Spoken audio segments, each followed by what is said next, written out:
So it all starts when this woman shows up at the Tungtun shelter, soaking wet, a little kid by her side, basically begging for a place to crash. The owner takes one look at them and goes, "Sorry, we're full." But Helen's been around long enough to know exactly what this greedy bastard actually means by that, so she pulls out a single silver coin and slides it over. And I swear this man's whole personality did a 180 on the spot. Suddenly there's plenty of room. He shows them to their room, says he'll go over the rules and fees tomorrow, and dips. The second they're alone, Helen turns to look at the boy, and just from the way her eyes land on him, you can tell this woman is carrying something absolutely devastating. The kid looks up at her with these big innocent eyes and asks where his mom and dad are, and Helen knows. She knows exactly what happened to them, and it's bad enough that she physically cannot get the words out. So she does what any exhausted, heartbroken adult does when a kid asks something they're nowhere near ready to answer. She lies, tells him he'll see them soon, that everything's okay, and to just go to sleep. The kid believes every word and is out cold within minutes, and then Helen starts coughing. Not a little throat tickle situation. We're talking blood. This woman has been running on absolute fumes this entire journey, held together by sheer willpower, and now that the kid is safe and asleep, her body finally lets go. She looks at him one last time, whispers her goodbye, and that's it. Gone. Dead in that room before morning even showed up. Rowan wakes up in the middle of the night and immediately knows something is wrong. The sheets are soaked red and Helen is just still. The shelter owner shows up with his mistress after hearing the commotion, and instead of having literally any normal human reaction to a woman dying in their building, these two are mostly just annoyed about the inconvenience. But then the mistress gets this look on her face. She's staring hard at Rowan, specifically at his light-colored hair, and goes, doesn't he look just like Pauline? And right on cue, Pauline walks in, same hair, same features. These two could genuinely pass for mother and son without anyone questioning it for a second. So this conniving woman hatches a plan on the spot and tells Pauline, "Congratulations, he's your responsibility now." And folks, now there is something you should know about this shelter. On paper, it's this wholesome charitable organization with warm beds for people with nowhere to go, funded by donations and government money. Very noble, very heartwarming. In reality, it's a straight-up money-squeezing machine that preys on desperate people, especially kids, under the cover of responsibility fees. So Pauline and Rowan, this brand new fake mother-son duo, gets sent out to beg on the streets every day just to pay for the privilege of sleeping there. Pauline introduces herself and asks the boy his name. He says nothing. He's still mentally back in that room, still seeing those bloody sheets, still trying to process the fact that yet another person in his life has just vanished. Pauline takes one look at his face and gets it immediately, so she sits down next to him and just starts talking. She tells him she doesn't know everything he's been through, but the past is behind him now. What matters is what comes next. Stay positive, keep pushing, and happiness will find its way to him eventually. Then she holds out her hand. Rowan takes it without hesitating. He plays the role of her son. They work the streets together, and what started as pure survival slowly turned into something completely real. Pauline kept the bullies away, stood between him and every piece of ugliness the streets had to offer, and made sure that even on the absolute worst days, he never felt truly alone. 5 years fly by, just like that. Rowan's 8 now, and the two of them are sitting together one evening reflecting on everything, the long days, the grind, and how far they'd actually come. But Rowan had caught a rumor that morning that had been sitting heavy in his chest all day. He asks her about it, still smiling, trying to play it cool. She nods and tells him how a noble household offered her a real maid position, actual pay, an actual roof, and an actual future. Rowan tells her he's happy for her, that she's going to be amazing, and he means every single word. But even as he's saying it, his eyes are already snitching on him, and before he can do anything about it, the tears are just coming down. Because it was his parents first, then Helen, and now Pauline. Everyone he's ever loved has left, and even though this time it's for something genuinely good, his heart doesn't really know how to tell the difference between being left and just being left. Pauline sees all of it written across his face and pulls him in close. Then she tells him something he's going to carry for the rest of his life. Being alone isn't about who's physically standing next to you. You're only truly alone if your heart feels empty. But as long as you hold on to the people you love, keep their memory alive, and feel how much they cared about you, they never actually leave. So whenever the loneliness starts creeping in, she says, just close your eyes, put your hand over your heart, and listen. She'll be right there. Cut to hours later, Pauline's gone, and now our boy is standing alone deep in the woods at night, turning her words over in his head. So he does exactly what she told him. Eyes closed, hand over his heart, just listening. And then something insane happens. Mana starts swirling around him out of nowhere. His eyes are still shut, but suddenly he can see not just the trees and the dark, but everything. Like the whole world just went transparent all at once. And somewhere inside that vision, he feels them. His parents. Helen, Pauline, every single person he ever loved, burning bright and close, like they'd been living inside him the whole time, just waiting for him to finally look. So years roll by after Pauline leaves, and Rowan hasn't heard a single word from her. He tells himself she's probably just swamped, adjusting to noble household life. New job, new rules, new everything. He prays she's doing okay and leaves it at that. What else is he supposed to do? In the meantime, he's back to what he knows, begging. Solo now, just like every other kid at Tungtun. But Rowan, he's good at this. Uncomfortably good. The director noticed pretty early that this kid pulls in more coin than literally anyone else in the operation. So he gets bumped up to Zone 1 prime real estate. The best foot traffic and the shelter's version of a corner office. Better spot, better treatment. and that's where he meets Blake. Blake runs Zone 1, and the second he heard about Rowan's background, the dead parents, Helen, all of it, he took the kid under his wing. Warm, always showing up at the right moment, and with zero ulterior motive as far as Rowan can tell. Blake is also the guy who finally put a name to what Rowan had been seeing since that night in the woods. Those swirling clusters of light weren't him losing his mind, they were mana. Well, I'm certain that you guys already know what mana is, so I'm going to skip past the boring details. The scene shifts, and our boy, sitting at his usual spot, bucket in front of him, is doing his thing. Some passersby toss in coins, and he thanks them with this genuine warmth. Not the fake, performative beggar gratitude,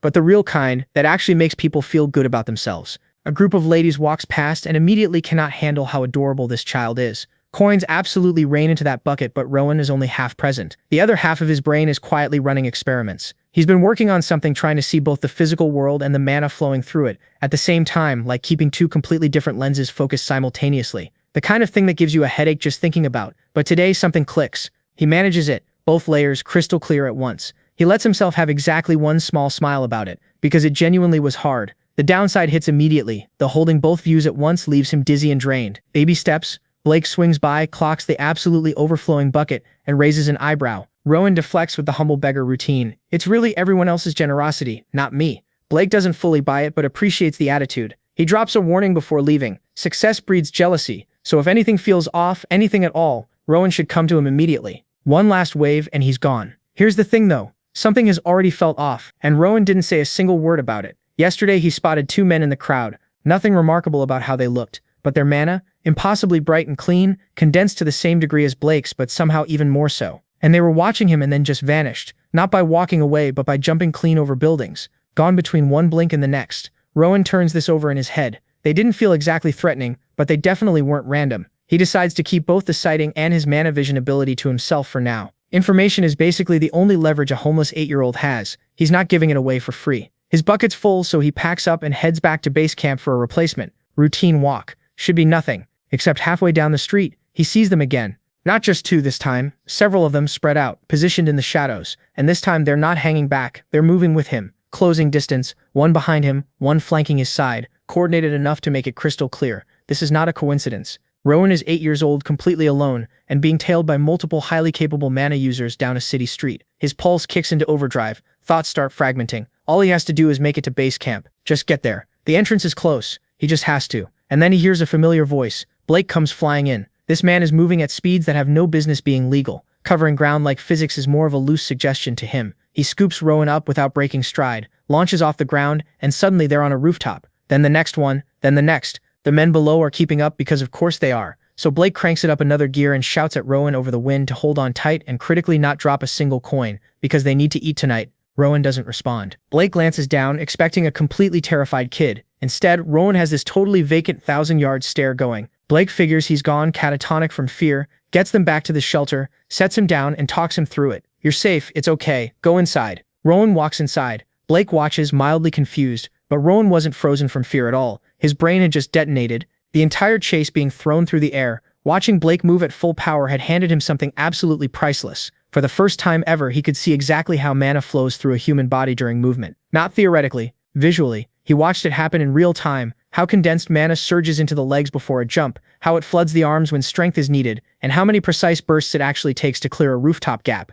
He counted them, he cataloged every single one. So now, alone and safe inside, he decides to test whether he actually understood what he saw. He breathes in, draws the mana from the air, begins circulating it through his body, feeling where it flows naturally and where it pushes back. Then he starts to condense it, pulling it tight, getting it ready. And folks, this little boy wasn't supposed to try any of this yet, but this is how you know he's the real deal. So now that our boy got the basis down, it only makes sense that he's dying to try it out, but before he could do anything, all the other beggar kids started trickling back to the shelter, completely clueless about why they got called in. Then Rowan Sr. shows up and basically tells everyone to chill, nothing serious, just some zone leaders doing an inspection. Go wait in your rooms and stay quiet. But there's one exception, Rowan. Him specifically, they tell to pack his bags because he's getting relocated. So the quiet little dude follows his senior through the shelter, walking a few steps behind like he always does, when suddenly his senior stops to have a private conversation with this big guy.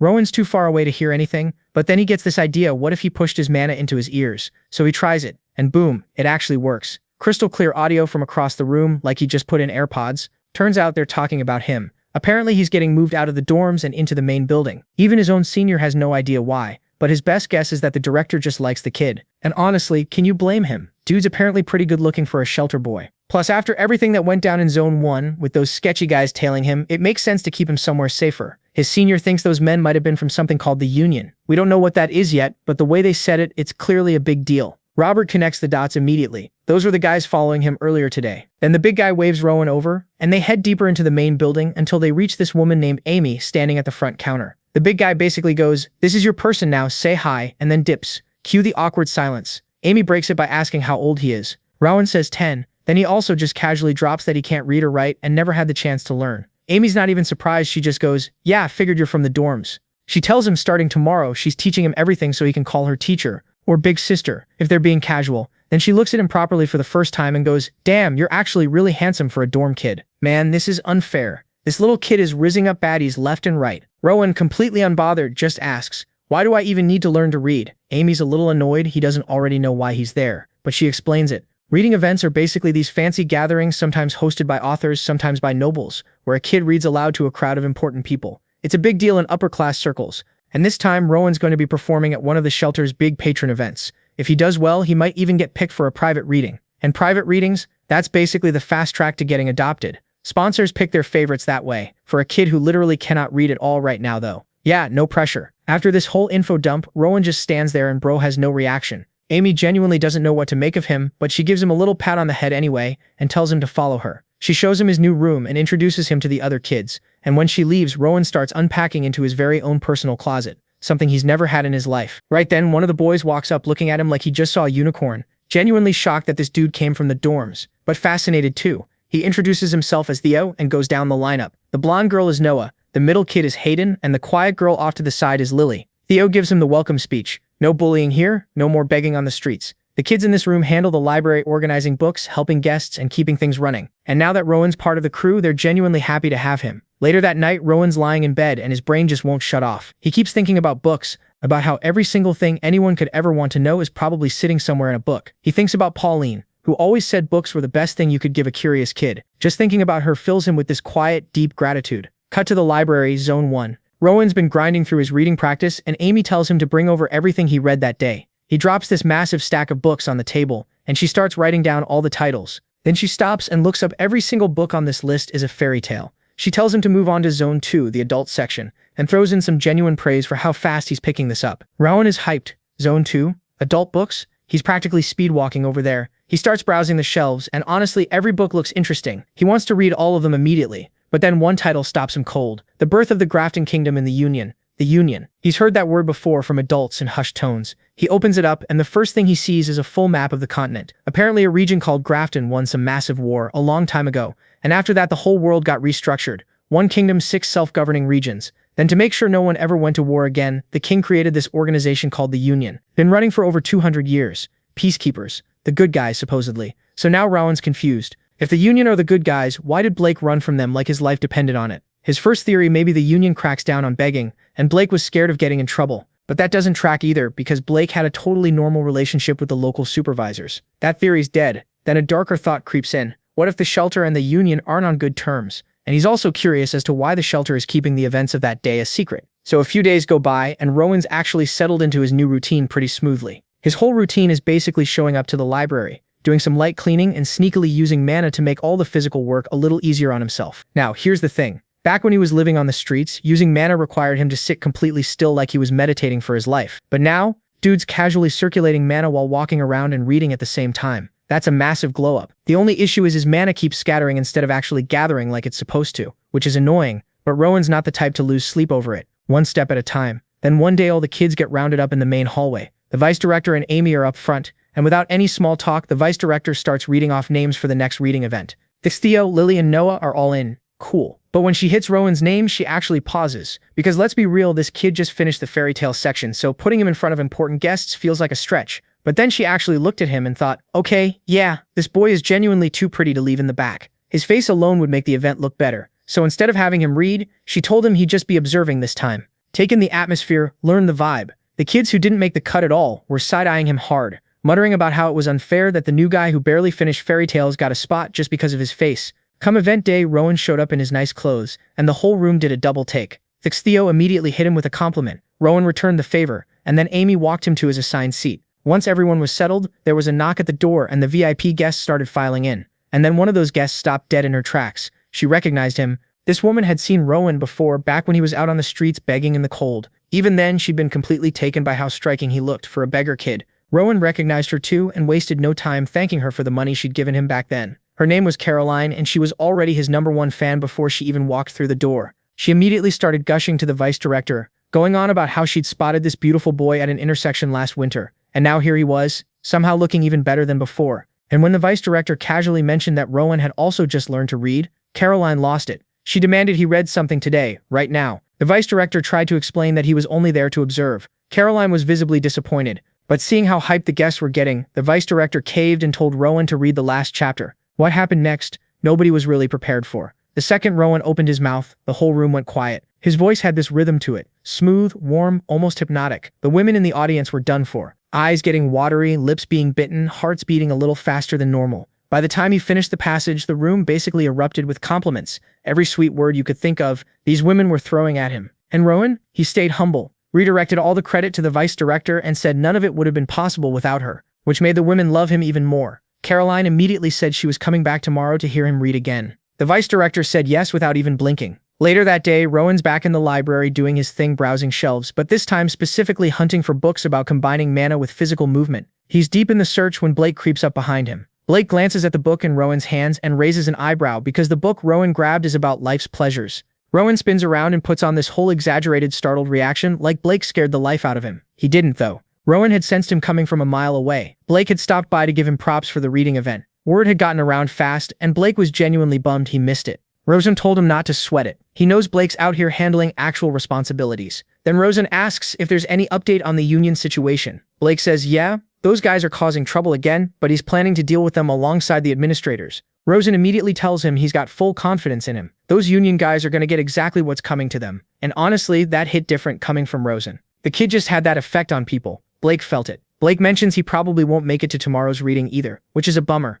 Rosen tells him not to stress. There'll be plenty more chances. Then Rosen says something that catches Blake a little off guard, that he's more worried about Blake's safety than anything else, and to be careful out there. Blake wishes him luck back. Then on his way out, points at the book still in Rosen's hands and tells him he should definitely read that one, after the reading sessions of course. Then he's gone. Rosen stands there alone in the quiet library just thinking. He's genuinely curious what a fight between two people who've actually mastered mana control would look like. But more than that, he wants to know where he stands right now. What's his actual level? Could he even begin to compare to someone like Blake? He starts running mana through his body, just to get a feel for it, and then accidentally rips the book clean in half. The mana surged straight into his grip and cranked his strength way up with zero warning. Rowan looks down at the two halves of the book in his hands and goes, well, that answers that question. So we cut to Rowan getting summoned to the vice director's office, and the guy walks in with zero clue what's about to happen. The vice director's sitting there, clearly struggling to figure out how to even start this conversation. And then it all comes out. Turns out, our boy has completely cooked every other reader into irrelevance. Every single noblewoman who's attended one of his sessions now refuses to listen to anyone else. Like, these women have been hounding the vice director so hard she's literally growing stress gray hairs in real time. So now she's in the incredibly awkward position of having to sit across from a kid and basically beg him to carry her entire business on his back. Rowan doesn't even flinch, doesn't negotiate, doesn't ask for anything, just looks at her and goes, sure, I'll do it. But then comes the twist. The vice director walks out and makes the big special reader announcement, and everyone's already mentally filling in Rowan's name. She calls Theo instead. The whole room does a hard freeze. Theo himself starts stuttering because he genuinely cannot process that he got picked. The vice director congratulates him and sends him off. And even Theo, sweet, humble Theo, pulls Rowan aside before he leaves and goes, bro, your reading is on a completely different level. You're going somewhere incredible, which is genuinely wholesome, but also kind of just confirms that everybody in the building knows exactly what's happening here. Rowan watches him walk off and feels this little pang in his chest. Not jealousy, more like he's going to miss the guy. But that feeling gets about 30 seconds of airtime before Rowan's right back in the reading room, absolutely demolishing these noble women with his voice again. And speaking of shifts, the vice director pulls him aside again to break the news that he's now on double duty. Morning and afternoon sessions. She clearly feels bad about it. You can see it on her face, but the demand has gotten completely out of hand. Now any other person would start negotiating or at least complaining a little. Robert, he sees it as an opportunity. Genuinely feels grateful that people want to hear him that badly. The only thing he asks for is short breaks between sessions because the emotional output drains him every single time. The vice director, who physically cannot say no to this kid, agrees immediately, just tells him not to wander past the backyard. Robert takes the win and heads outside. The second he gets some peace and quiet, he's straight back to man experiments. He's running through everything he read in that book, starting with focusing mana on specific spots, muscles, joints, and bones, and then slowly letting it spread through his whole body like a current. And here's the key thing he's unlocked. Mana doesn't respond to passive thought. It needs a direct command behind it. Actual willpower, not just a polite suggestion. When he gets the execution right, his whole body lights up. When it fades, he still keeps hitting this wall with his concentration. And he's not sure yet whether the problem is his technique or something deeper with his body. But he's not rushing it. He'd rather build the foundation right than burn himself out the way he's watched everyone else do. That thought pulls him back to the memory of Blake literally having to carry him to the shelter because his legs gave out completely. He figures the Union guys probably got sick of chasing him at some point, which is at least one less problem on his plate. But something else has been quietly nagging at him. He's noticed that even people who are actually skilled with mana can drain themselves completely if they push too hard, which gets his brain going. What if there's a way to tap into stored mana, or better yet, pull from the ambient mana already floating around in the environment and use it like it's your own? And then it hits him. He's already kind of been doing this. When he channels mana into his voice and projects it outward, that's essentially the same mechanic. If he can figure out how to shape external mana the same way he shapes his own, the ceiling on what he can do is basically gone. He keeps poking at the theory out in the garden, and then lightbulb moment, a single leaf lifts off the ground and just hovers in the air, just floating there, suspended, doing absolutely nothing, and somehow being the most incredible thing Rowan's ever seen. Our boy just invented something. Cut to the next special reader announcement. This time, it's Lily. Everyone applauds. The vice director does her usual send-off, a standard routine. Except Lily isn't moving. She's standing there completely flustered, staring at Rowan, visibly trying to summon the courage to say literally anything. She starts stuttering, and it becomes very, very obvious this girl is about to confess. But before she can get a single coherent word out, the other kids in the room start talking over everything loudly about how baffled they are that Rowan got passed over again. Because at this point, they've all done the math. The man is a cash cow, the vice director knows it, and she's keeping him here on purpose. The whole room explodes in chatter, and Lily's entire moment just gets steamrolled into nothing.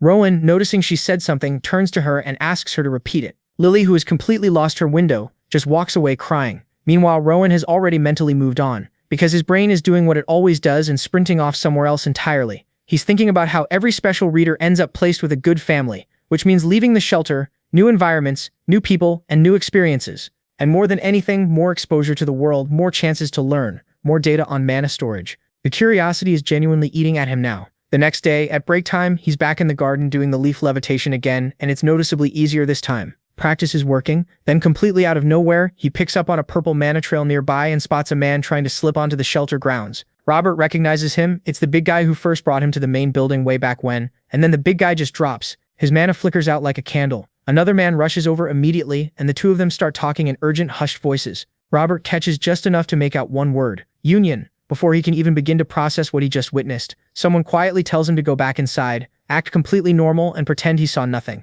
Robert walks back in, still half frozen, running through what just happened and coming up with absolutely no answers. Then things get stranger. The afternoon reading session gets canceled, and all the kids are told to go straight to their rooms. Everyone is confused, wondering what the hell is going on, before anyone could figure out anything. Amy came to find our boy and told him to pack his stuff because he's the special reader today. So we cut back to Rowan getting ready, and already something feels off. Amy's entire energy has done a complete 180. That warm, familiar vibe she usually has with him evaporated. She's cold, flat, and serious, and it's putting him on edge in a way he can't quite shake. He's also still turning over those two guys from earlier in his head, and the whole Union mention, and his gut is screaming that all of it is connected to why the afternoon session got canceled without so much as an explanation. He heads out and finds Amy already waiting, dressed up, ready to go, and with zero small talk. She glances at his outfit, and there's this tiny flicker across her face, like she almost said something, but then she just tells him to follow her and starts walking. Rowan asks if he's being taken to Caroline, which honestly would have been a best-case scenario. Amy doesn't answer, she just walks. Somehow that's worse than a no. They don't go anywhere, he recognizes.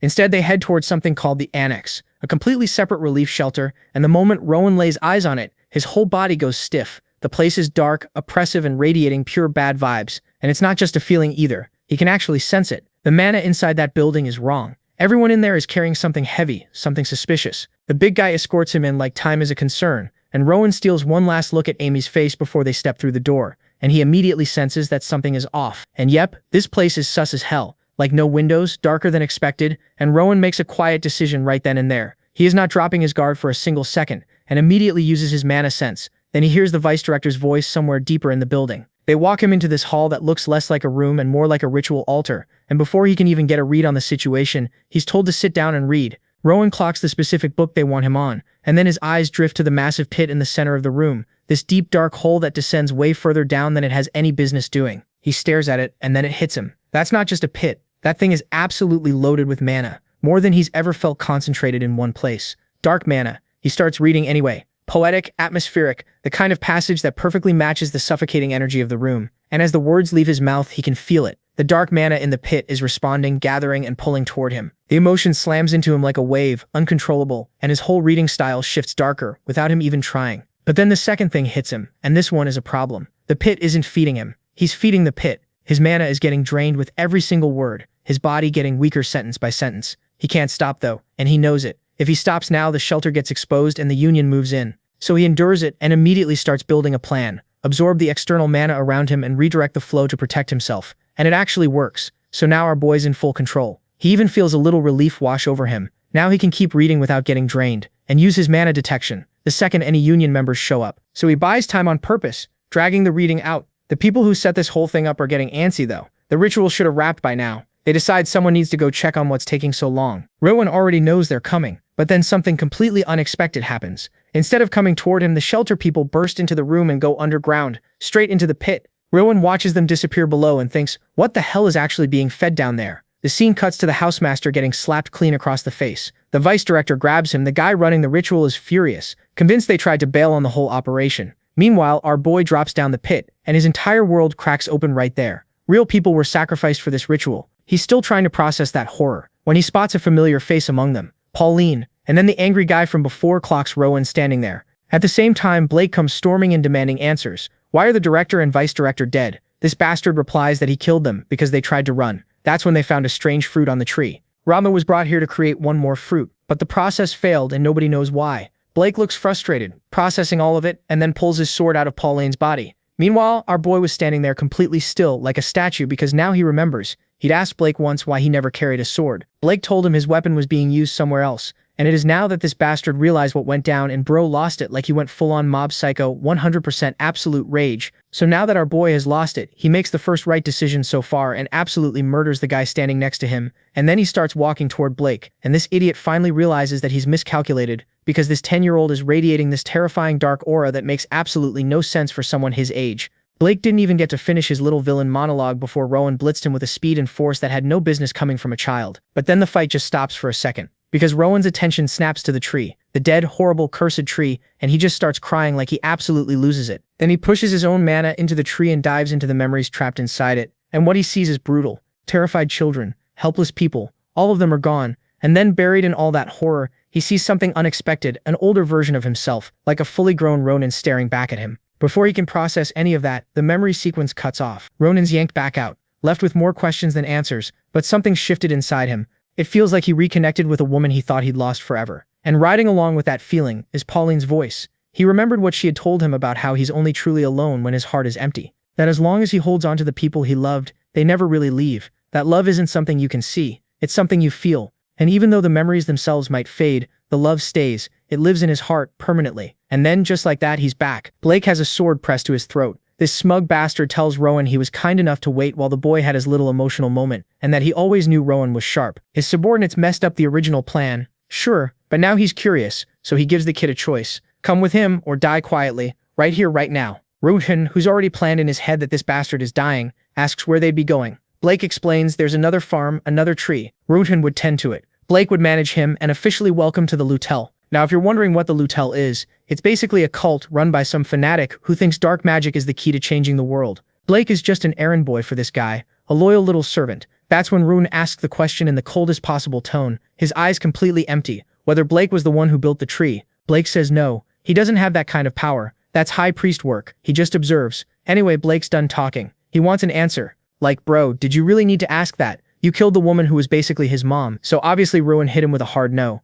And this bastard doesn't waste a single second and goes straight for the kill. And I want you to really sit with this for a second. This is the same man who treated Rune like a little brother. I personally expected at least a moment of hesitation, but no. He genuinely tried to kill this child without blinking, except Rowan catches the blade with 2 fingers, using external mana control so precise it makes Blake's brain short-circuit. Then Rowan quietly asks if Blake was the one who killed Pauline. Blake, still somehow being arrogant about this, asks if Rowan wants revenge. Rowan snaps the sword in half and tells him he won't live to see tomorrow. And look, that line is cold on its own. But it hits different when you remember. This is a grieving 10-year-old who just lost the closest thing he had to a mother. Then our boy hits him with a magical sucker punch, and now this bastard is on the ground. Then, without another word, Rowan cuts him in two. Now that he's finally done, his senses tingle as he picks up a group incoming. Sure enough, a whole squad comes rolling in, ready to sweep the area and presumably judge everything they find. Leading the pack is Oscar, vice captain of the Union's Faith Division, who spots Rowan immediately and cuts straight to it. Is this kid using telekinesis? Rowan blinks like he just asked something deeply personal. Oscar rephrases, did the Lutel teach him? You know the thing, the magic stuff. Rowan says no, he figured it out himself. Oscar almost chokes because that is genuinely the most unhinged thing he's ever heard come out of a child's mouth. And he has heard things, but the kid isn't lying. Oscar can tell, which makes it so much worse. They get to talking, and Rowan proceeds to absolutely work Oscar over. He clocks his rank just from his badge. He casually drops knowledge about the Faith Division's recon operations. Then he shows off his telekinetic abilities, and one of Oscar's subordinates visibly has to collect themselves because they were not prepared for that. One of his men pulls Oscar aside to whisper that the tree was grown less than 2 years ago, and the binding spell has been undone, though Oscar notes that any high priest would have left mana traces behind, unless it was Father Sion. Meanwhile, Rowan is just staring at the tree, at the house, at lilies, quietly marinating in the guilt of not being kinder to them when he had the chance. He asks Oscar how many trees like this he's come across on his missions, essentially asking, how deep does this go? How big is this thing? Oscar answers, but he's watching Rowan the whole time, because a normal kid in this situation would be losing it, crying, shaking, completely coming apart at the seams. But this one, he's different. He's focused, controlled, and already knows what he wants to do next. Rowan asks to join the Faith Division. Oscar figures the kid is in shock and just incredibly good at hiding it, better than most adults, honestly. He tells him they'll run a special investigation first, before anything gets decided, and tells him to follow. As Rowan walks away from it all, the tree, the bodies, the whole grim scene, his eye catches something on the dead vice director's body. A single coin just sitting there, unclaimed. He pockets it without breaking stride. So we cut to outside the building, and one of Oscar's guys is giving the official damage report, and this is the gist of it. The Faith Division came out totally unscathed. As for the body count, 13 dead from the cult side, 3 from the shelter. As for suspects, they've narrowed it down to 2 people, and one of them is apparently Amy. Oh, and the high priests and the big shots of the Lutel group? Turns out they only set up the ritual space, they didn't actually break it. So the investigation's still ongoing because nobody can figure out how the whole thing collapsed in the first place. With the report done, Oscar turns to Rowan and asks where the kid feels most comfortable. Rowan says the library, and because Oscar's actually a decent human being, he's like, alright, library it is, led the way. In the next scene, they're both sitting in the library having a proper conversation. Oscar kicks things off by pointing out that even here, surrounded by books, there isn't a single one about mana cultivation.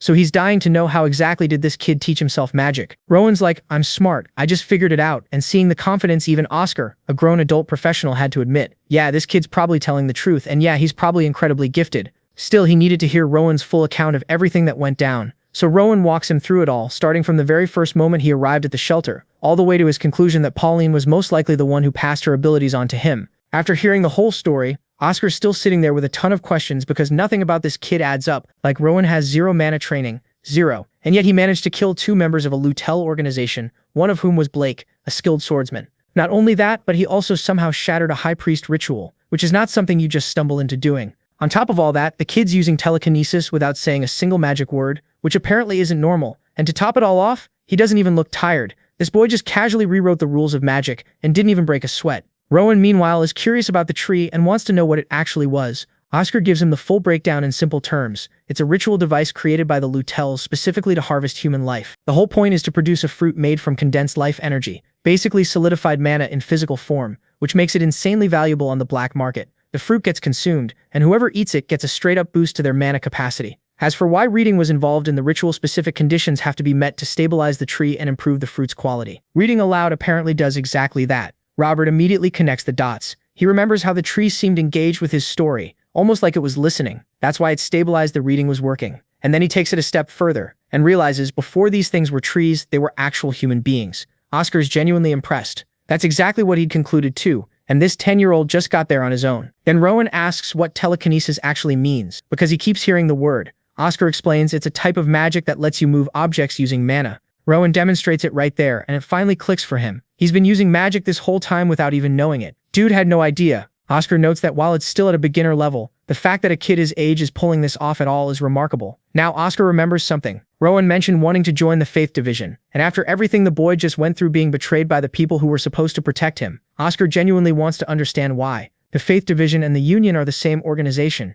just different names, so it's not a small commitment. Robert's honest about it, he doesn't fully trust the Faith Division yet, but his gut tells him Oscar's a good person. He can feel it in his mana. Oscar's a little thrown off hearing a 10-year-old describe him as pure, and he tells the kid that trusting people based on vibes alone could seriously get him killed someday. Robert pushes back, saying he's good at reading people, but Oscar shuts it down gently. It's not that simple. Getting a child involved in their operations isn't something he can just greenlight. Robert starts to wonder if he's too weak, too inexperienced. But Oscar stops him and tells him to listen carefully in life. Raw talent isn't everything. His tone goes serious, and Robert's mood drops immediately. Sulking mode activated. Oscar clarifies nothing is wrong with Rowan. The problem is making exceptions for outsiders is complicated, and the kid is very young. Robert, not missing a beat, asks the obvious question. Is age really more important than actual ability? That lands. Oscar pauses, because the honest answer is, Robert did just take down 2 grown men. The talent is real, but the union, frustratingly, measures experience by age, not skill. Oscar admits it. Rana asks if that means he's too immature for them. And that's when Oscar decides to give the kid a real shot. He reframes the whole conversation as a practice interview and starts asking real questions. First one, why did Ron kill Edgar? Edgar wasn't an immediate threat at the time. Ron answers without hesitation. Edgar had already killed the shelter owner and his wife. The pattern was obvious. Hesitating would have just meant Ron was next. Oscar acknowledges that point but pushes further. The boy still killed 2 people. Emotions could have clouded his judgment. Ron agrees that yeah, his emotions were part of it, and he's not ashamed of that. But he also argues that emotions don't always screw with your thinking. Sometimes they make things clearer. In his judgment, the men in front of him had taken multiple innocent lives. There was nothing to redeem, no reason to spare them. And if he had the power to deliver justice in that moment, that's exactly what he did. Oscar asks the big one, did Ron have the right to kill them? Ron says it was the fairest outcome given everything. He had the power and he used it, but he's not hiding from it either. He knows he killed someone. He's not making excuses, just owning it. Oscar pushes one more time. Was it really necessary? And Rowan, without thinking for a second, said, yep, it was absolutely necessary. There are people whose entire job is carrying out executions. Then he looks Oscar dead in the eyes and says, that's what the union does too. And for a second, Oscar just stares at him, because the kid's right. He takes a moment to explain what the union truly stands for. Yes, they carry out justice, but at their core, their goal is a world full of happiness and laughter, a world that's safe, peaceful, and stable for every generation that comes after. It's an impossible ideal, they know they'll never fully reach it, but it's the goal they chase regardless. That's the union's real purpose. And the fact that Rowan at 10 years old somehow already gets that? Oscar's impressed. Genuinely.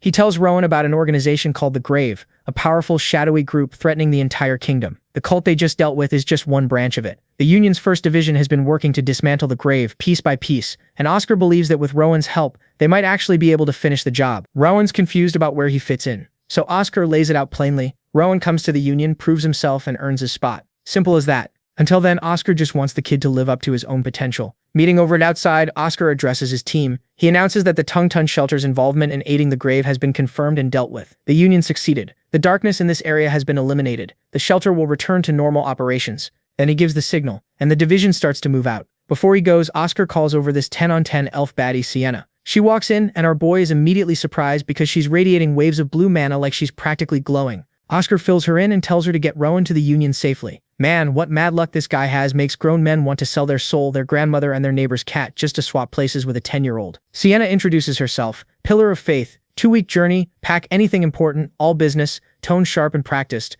Rowan has nothing to pack. She raises an eyebrow, gives him one last chance, then opens it up for questions like she's daring him to waste her time. Rowan immediately asks about her race. Dark elf? Then because he has absolutely no filter, he blurts out that he expected dark elves to have a much darker aura because hers is bright, radiant even. Sienna looks at him the way you look at something you can't quite categorize. She tells him it's probably his bloodline affecting his perception, and leaves it firmly at that. Oscar says his goodbyes, and in true Rowden fashion, the kid turns to the rest of the team and sincerely tells them to stay safe. The whole team goes quiet like it's not the sort of things these guys are used to. The scene shifts and Rowden and Sienna are setting up camp in the middle of nowhere. Then Sienna pulls out this little handcrafted sheath she's been working on in the background, and hands it over to our boy. Round gets so emotional he immediately goes into full respectful mode, addressing her like she's actual royalty or something. Sienna's like, yeah, no, cut that out. But calling her big sister felt weird too, so after thinking for a second, Round just settles on Sienna since they're going to be working together anyway. It's such an awkward, wholesome solution that Sienna has to literally turn around to hide how much it got to her. A dark elf assassin getting flustered by a kid?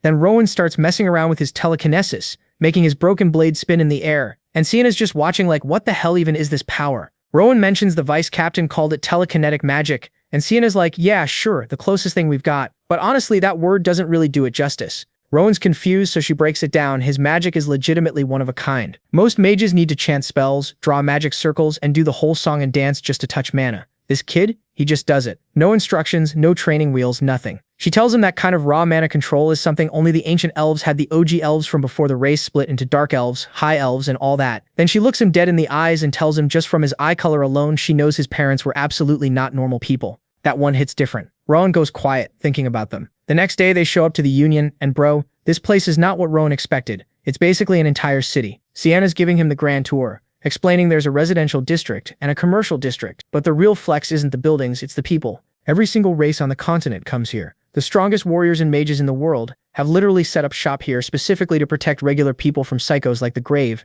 That's why they call it the sword and book of the continent. It's got the muscle and the brains. Raman's absorbing all of this like a sponge, eyes wide, mentally filing everything away. Then they get intercepted. This dude named Lazarus, director of the Union's management department, shows up and immediately locks onto Raman, and immediately he pulls him aside for a private chat, and they end up in this room that is aggressively bright, almost suspiciously so. Raman mentally flags that immediately because this kid notices everything. Now Raman already knows this place is where all the heavy hitters gather, but what really tips him off about Lazarus is his aura. It's not flashy or intimidating, it's perfectly controlled, not a single drop wasted, and somehow that's way more impressive than any big showy display. Raman starts quietly calculating just how strong this guy actually is. Then Lazarus does something unexpected. He politely asks for Rowan's hand and holds it with both of his, and the second he does, Rowan feels it. This man is doing the exact same mana control thing Rowan does, except on a completely different level. Like if Rowan's been drawing stick figures, this guy's out here painting the damn Sistine Chapel. Instead of being scared, Rowan's hyped. He didn't know other people could do this. He didn't know it could even go this far. Man's practically vibrating with excitement. Then Lazarus's eyes slide over to the coin hanging off Rowan, the one he took from the deputy director. Before the man can even ask, Rowan sets the record straight. He didn't steal it. It was his grandma's. He just took back what was already his.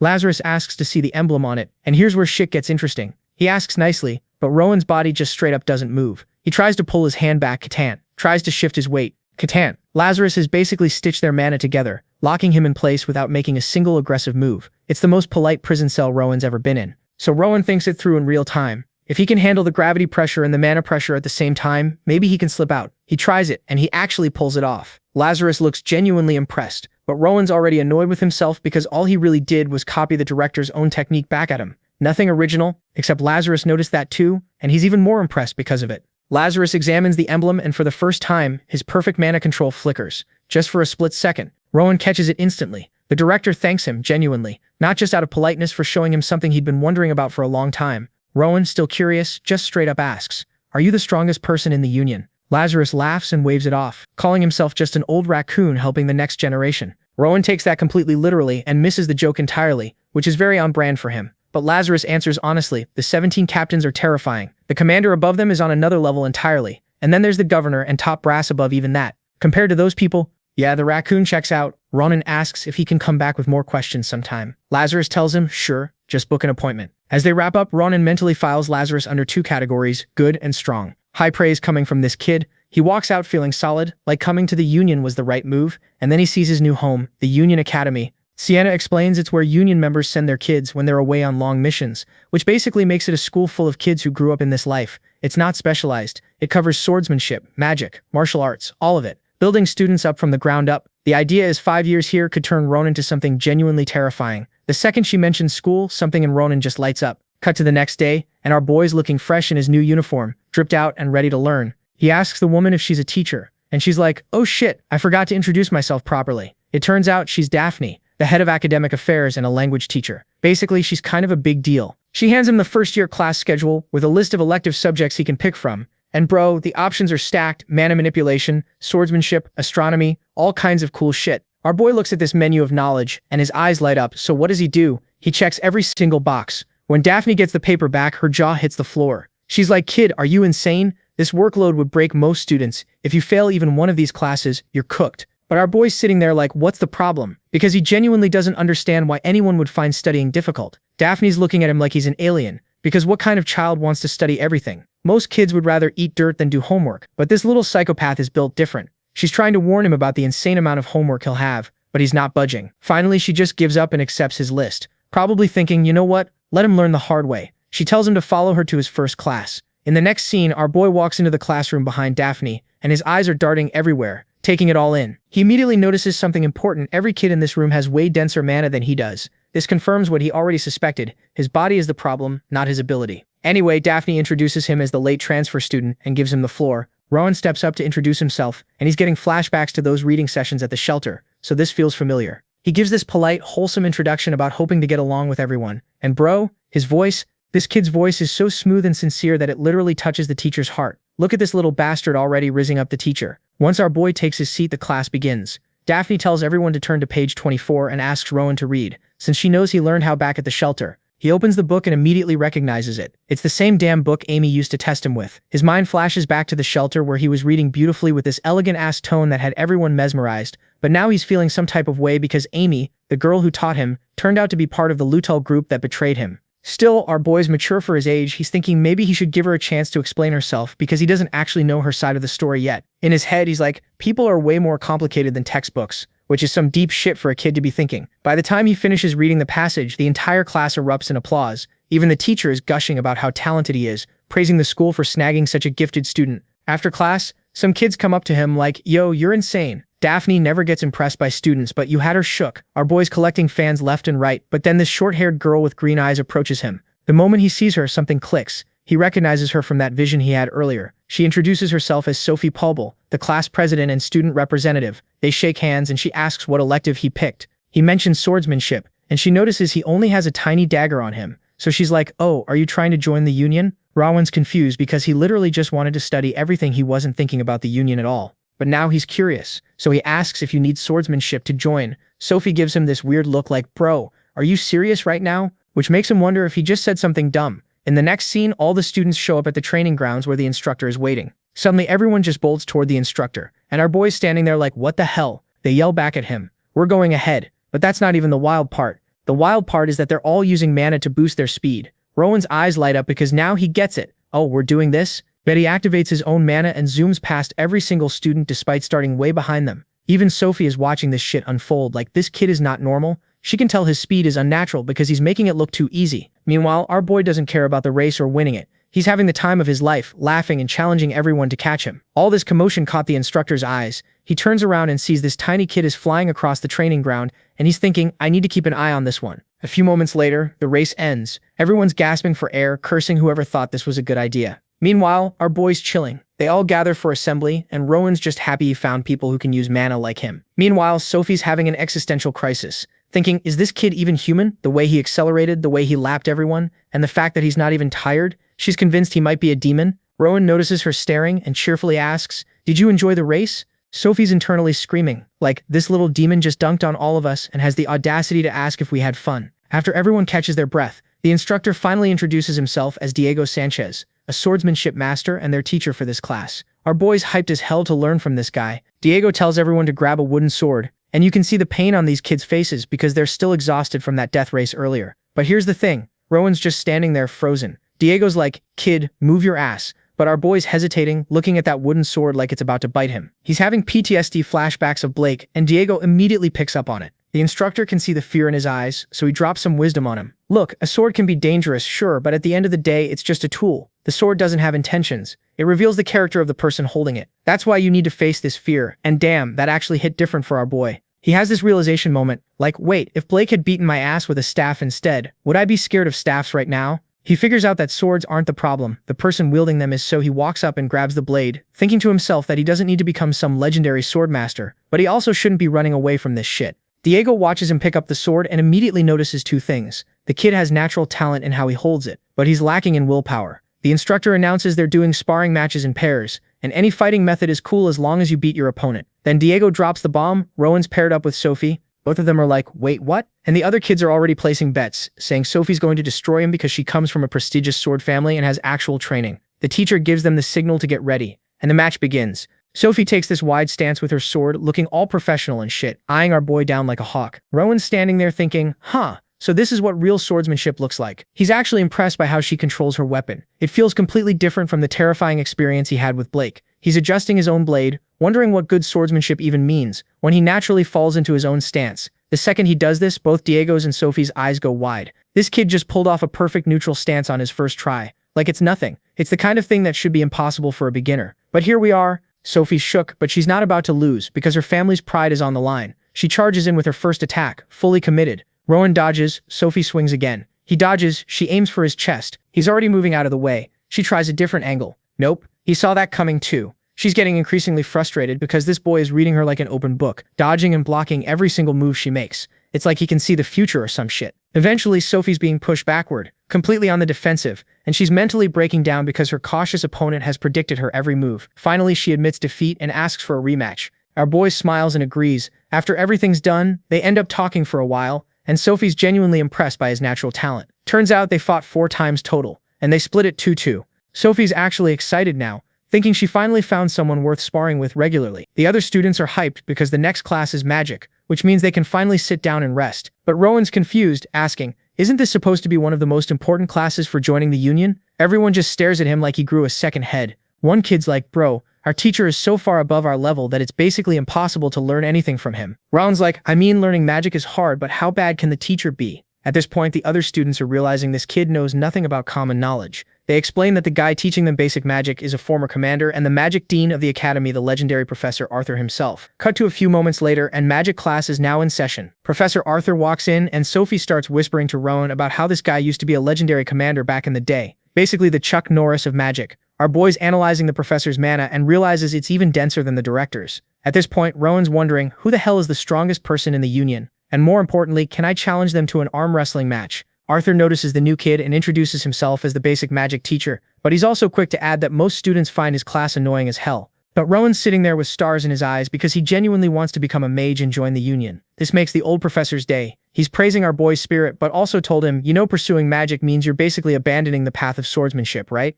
And that's when it clicks for Rowan. That's why his classmates gave him weird looks earlier. So he asks why that's the case, and Arthur tells Sophie to explain. She breaks it down. To master magic, you need to learn an insane amount of knowledge. And that shit takes a massive toll on your body and mind. Even if you're gifted, you won't be recognized as a real mage without at least 10 years of training. Arthur confirms this and adds that it's already hard enough to become a union member after graduation. But here's the kicker. Being a first-class mage isn't even good enough to become an active member. You need to reach at least second class. After hearing all this, our boy's a little disappointed. But then he goes, all right, bet I'll reach third class before I graduate. Everyone's jaws drop because this kid clearly has no idea what the fuck third-class magic even means yet. Arthur's trying not to laugh as he writes on the board, explaining that swordsmanship is the union's main focus, while magic is for pursuing knowledge and wisdom. Then he draws this super complex formula for creating a basic fire arrow spell. But something's off about it, and our boy notices immediately, because he's seen this exact formula before back at the ritual pit. Arthur's impressed, explaining that most students wouldn't catch the error because it looks so complicated. He mentions that while a fire arrow is considered basic, the more advanced spells are exponentially harder. Then he demonstrates the spell, creating this beautiful fire arrow in front of everyone. But Rowan notices something strange. The arrow looks unstable, like it's about to fizzle out any second.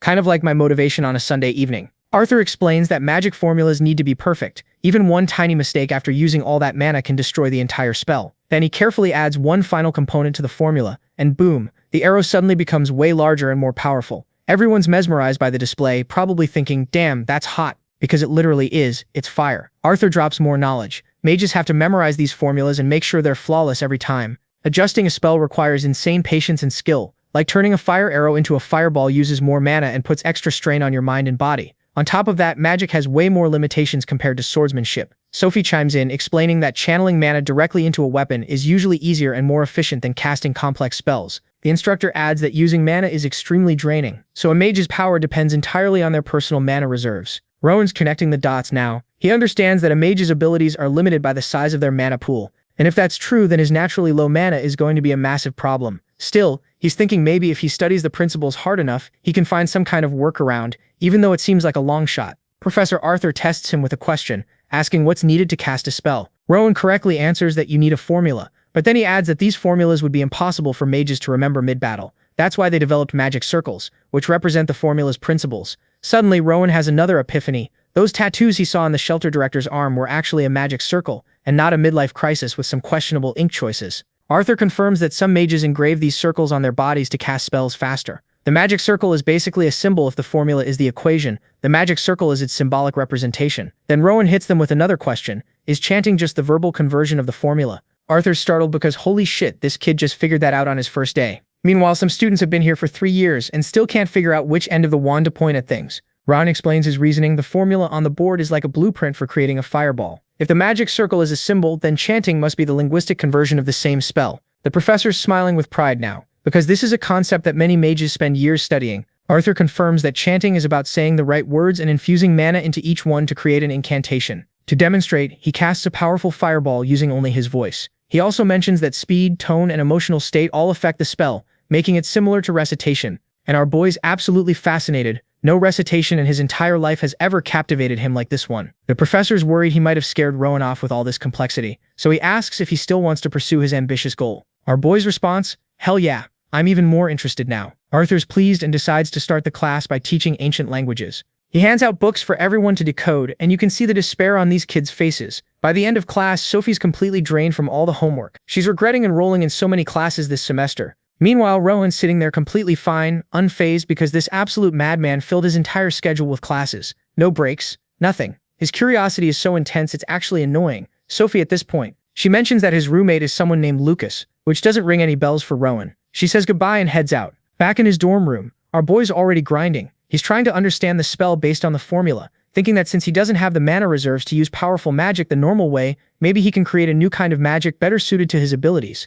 And somehow to his complete shock, he actually succeeds in creating a functional spell. This is insane. It's an incredible accomplishment, but there's a catch. The physical toll it took on his body was brutal. The spell worked, but it knocked him out cold. When Lucas returns to their room, he finds Rowan passed out on the floor, and he's just standing there like, what the hell happened here? The scene shifts, and while our boy's knocked out cold, he starts hearing a familiar voice calling to him. It's Sienna, and she's over here having a guilt trip, blaming herself and the other teachers for pushing him too hard. They all thought he was some genius prodigy who could handle anything they threw at him, but clearly they fucked up. Finally, our boy's eyes open and the first thing he sees is Lucas hovering over him like a concerned mother hen. This dude is relieved, like genuinely happy Rowan didn't die or something. He introduces himself properly as Lucas von Parcel and confirms he's Rowan's new roommate, and he's just thankful he didn't walk in on a corpse because finding your roommate passed out on the floor is not how you want to start the semester. Rowan's sitting there confused as hell. Like, wait, I passed out? Apparently yeah, but it's not life-threatening or anything. What he can't wrap his head around is why Lucas is acting like he's his helicopter mom right now. Turns out, Lucas's dad, who just happens to be Oscar, the vice captain, specifically ordered his son to babysit Rowan's ass. And this man is really out here hoping Rowan will drop a good word about him to Daddy Dearest. Based on how chill Lucas seems, Rowan figures he's trustworthy enough. Also, can we talk about how Lucas is massive? Like, you'd swear this guy's a senior, but nope, same year as Rowan. He is 2 years older, though. And before you think he's some late bloomer who started school late, let me stop you right there. My man has failed attendance requirements twice. This absolute legend is a professional at not showing up to class. He's also allergic to studying, but we'll get to that later. Lucas asks if Rowan knocked himself out practicing magic, which is a fair assumption since their room looks like a bomb went off. Rowan confirms he was trying to cast a fireball, but everything after that is blank. Lucas, who's more of a sword guy himself, admits he's kind of disappointed Rowan isn't leaning into his obvious sword talent, since he's basically following in his dad's footsteps anyway. Rowan's looking at Lucas and noticing some things even though the dude's 2 years older. His mana is way denser than other students, and his physical build, absolutely jacked. Our boy's genuinely impressed by the work Lucas has put in, and feeling a bit insecure that he's falling behind. Despite just waking up from passing out, Rowan's ready to drag himself to class like the stubborn idiot he is, but Lucas somehow talks him into skipping, getting some fresh air and grabbing food instead. Rowan agrees but can't help roasting him. This is exactly why you've failed twice. You'll skip class for literally any reason. Cut to them finding a spot to eat, and Lucas is insisting Rowan needs to stuff his face to recover. But then Rowan senses this faint mana trace nearby. He's like, we have to check that out, and Lucas is down, so they head to a magic shop. Inside, Rowan notices most items are infused with mana, while Lucas is over in the corner sneezing his lungs out from all the dust like he's allergic to the entire store. Then the horrible realization hits Rowan. He's broke, like completely, utterly, devastatingly broke. He's out here regretting not keeping some cash from the shelter. But Lucas, proving he's a real one, offers to cover him since it's technically part of his dad's assignment anyway. This man's really earning his homie card. Our boy decides to test the waters and jokingly asks Lucas to buy everything in the shop. Lucas pulls out this sad little handful of coins that couldn't buy jack shit, but it should at least cover one item. So Rowan starts browsing for something within his roommate's peasant budget. Then something catches his eye, an egg with this weird magic circle carved into it. It's giving off this sharp, murky mana signature that's honestly fascinating. And the best part? The price tag is dirt cheap. The shop owner walks over and explains he's looking at the stone of Galatia, which most people just use as fancy home decor. Everyone assumes the egg will never hatch, so it's basically a useless paperweight that looks cool on a shelf. Rowan asks what's inside, but even the owner doesn't know. According to legend, the stone acts as a cage for some mystery creature. The owner bought it thinking he'd flip it for profit, but nobody gave a damn since it never hatched. Rowan's curious if breaking the seal would do anything, but the owner tells him not to get his hopes up. You'd need some extremely unique spell to crack it open. But our boy's hooked. He can tell this magic circle is expert level shit, at least a dozen times more complex than a basic fireball spell. He asks Lucas for his opinion, and Lucas just shrugs like, it's cooler than some boring book, plus you could bash someone's head in with it if needed. Solid logic. Rowan decides to buy the stone and walks out happy as hell with his mysterious magical egg. It's already evening, but Lucas wants to end their hooky day on a high note. He suggests they visit the most impressive place in the entire Union, the clock tower. That's the definition of built different. And finally, there's the governor, the highest authority on the whole continent, with a rank equivalent to a king. Standing there staring at the clock tower from a distance, Rowan's reflecting on the long-ass journey ahead to reach the level of these legendary figures. But you can see it in his eyes, he's determined as hell to stand alongside them one day. Rowan and Lucas stayed at arguably the most impressive spot in the entire Union, until the sun dipped and night took over. Our boy's absolutely mesmerized by this watchtower, and its insane height. You can literally see this thing from almost anywhere in the Union, even from the Academy. Curiosity gets the better of him, so he asks Lucas what the red hands on the clock mean, and how to read them. Lucas scratches his head and squints like he's trying real hard to remember. After forcing his two brain cells to work together, he finally recalls that the characters on the outer red band show the current year. Ronan takes a closer look and realizes the symbols are in ancient languages. Then Lucas just throws in the towel and admits he never learned how to read these clocks. My man's been living here his entire life, and never bothered figuring it out. Ron uses his big brain energy and works it out. It says year 262, which tracks since they're currently in Kingdom year 262. From there he decodes the other dials for month and day. It's 7:20 p.m. on June 14th, 262. Our boy needed maybe a minute to crack this, while Lucas, who literally grew up staring at this tower, never gave enough shits to learn. But here's where things get heavy. The reason Ron's so obsessed with this tower is because he's seen it before in that grim-ass vision from the tree. That illusion showed the clock tower as ground zero for total apocalyptic destruction. And if he's remembering correctly, the clock in his vision was pointing to June 14th, exactly 10 years from today. After chilling a bit longer, the roommates finally head back to their dorm. Once Lucas confirms Ron's not gonna pass out again, he grabs his wooden sword and dips. This dude may skip every class known to man, but he never misses training. If he skips even one day of physical work, he feels his body getting sluggish. Just like that, our boy's left alone with his spiraling thoughts. That apocalyptic vision the mysterious tree showed him is impossible to shake off. There's a strong possibility it wasn't just some random nightmare. It could have been a legit precognitive dream showing him the actual future. And if that's true, he needs to change it. To sort through his thoughts, Robin closes his eyes and enters his mind palace. First step, collect as much information as possible from the memories stored in his brain. With his perfect recall ability, he reviews the snapshots of the clock tower he saw earlier, reconstructing every tiny detail with perfect accuracy like he's building a 3D model in his head. Once he's satisfied, he moves to the next step, filling in gaps and blind spots in chronological order.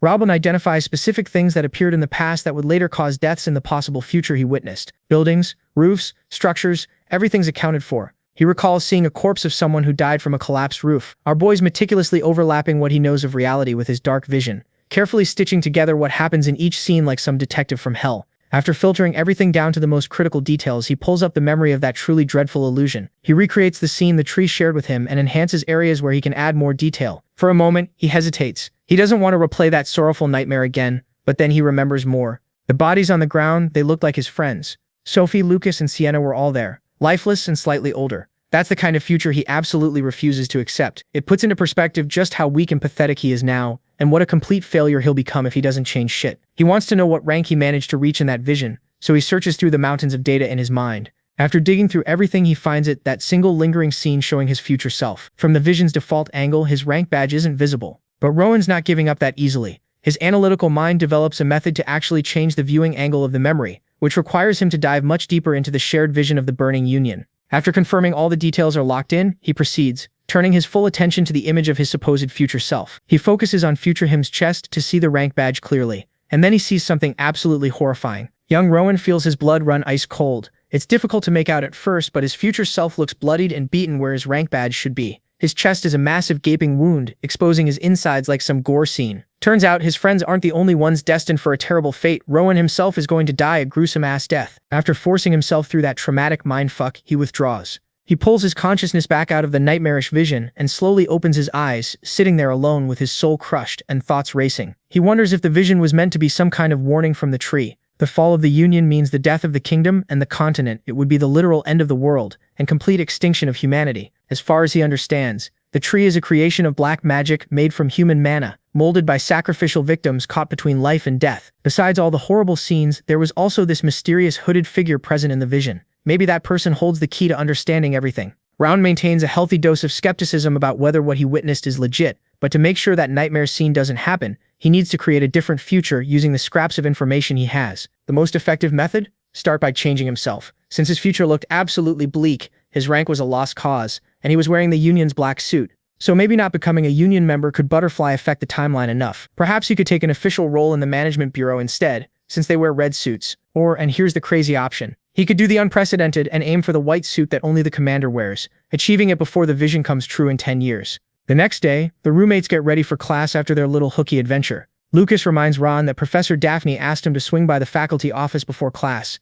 After delivering the message, Lucas cheerfully heads toward campus by himself, probably ready to skip again later. Ron's left standing there wondering why the hell Professor Daphne would want to meet with him privately. Can't be good news, right? So our boy throws on his uniform and marches straight to the faculty office, where Professor Daphne hits him with that concerned mom energy, asking how he's doing after yesterday's little health incident. Turns out Lucas informed her, and she was cool enough to mark it down as medical leave, so Ron wouldn't get screwed over academically. She's looking at his schedule like he's insane, telling him he's taken way too many elective classes and basically begging him to drop some before he burns out again. But Rowan, nah, he's not budging. Man's keeping every single class. In fact, he's hyped as hell for the ones he hasn't even attended yet. Professor Daphne's over here feeling guilty, thinking she caused his collapse, but our boy just smiles and reassures her it'll never happen again. She gives him one last please, reach out if you need help speech, and he thanks her with maximum sincerity, before heading to his first class. Here's the thing these days, Rowan's mana cultivation is so natural, he does it like breathing. Training doesn't even take that much time anymore. But what really matters, our boy has found a new mission. He wants to turn all his homies into absolute powerhouses. The second he walks into the classroom, everyone whips their heads around to stare at him with that "Bro, are you okay?" concern plastered on their faces. They'd all heard about the incident and were genuinely worried. Rowan's touched by this, and it just makes him more determined to help them level up. His logic? If he can get all of them to reach god-tier power levels, maybe just maybe they'll all survive that apocalyptic future he knows is coming. So Rowan clears his throat and asks for everyone's attention, because he needs a favor from the entire class. First, he calls out Isidore, Marissa, Leon, and all the magic nerds who wouldn't touch a sword if their lives depended on it. Then he addresses Flora, Sebastian, Lucas, and the Sword Bros, who've literally never stepped foot in a magic lecture. All the students are low-key emotional that the Academy's new golden boy remembered every single one of their names, like, these are literal background characters, and he still knows who they are. Sophie, nosy as always, jumps in asking why he's bringing this up out of nowhere. Rowan explains he wants everyone to take both courses, magic and swordsmanship. He's worried he might be asking too much. But here's where it gets funny. The female students are already sold. Our boy's got that protagonist charm cranked to 100, so they do whatever he asked at this point, no cap.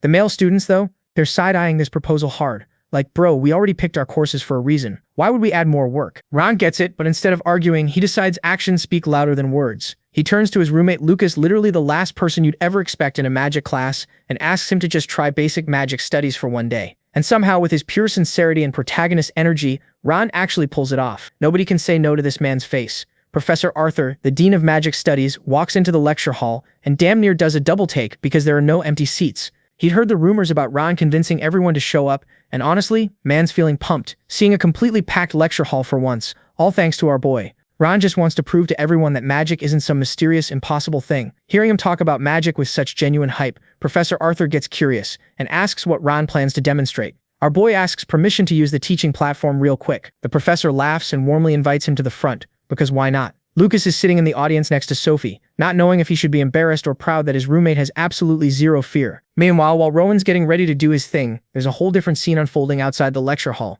Some big shot from the Union showed up to a first-year class this early in the morning. Professor Daphne immediately clocks that it's probably about Rowan. Director Lazarus admits, yeah, the boy's one reason, but monitoring the school is technically part of his job anyway. On top of the two Union officers, Miss Sienna Runner also rolled up because it's her day off. Though day off is generous, Vice Captain Oscar still gave her a task to handle. But here's the really interesting part. Mr. Diego Sanchez left his precious swordsmanship training grounds to attend a magic class. Apparently, he heard his top freshman swordsman enrolled in magic today, and wanted to see what all the hype was about. Next to him is the principal himself, who basically just tagged along to keep Director Lazarus company. Professor Daphne looks at this lineup of Academy and Union VIPs and tells them they cannot disrupt the class under any circumstances. They're here to observe quietly. The second she carefully cracks open the lecture hall door, she's immediately smacked in the face by intense heat. There's a straight-up crimson flame floating in the air, eating up all the oxygen in the room. But in complete contrast to this destructive-ass fire, the kid who made it looks calm as hell. Rowan's standing there looking like pure joy and wonder, personified. Professor Arthur's thrown up a magical barrier to protect the other students, while our boy's casually flexing with a perfect fireball. And it doesn't matter how talented a student is,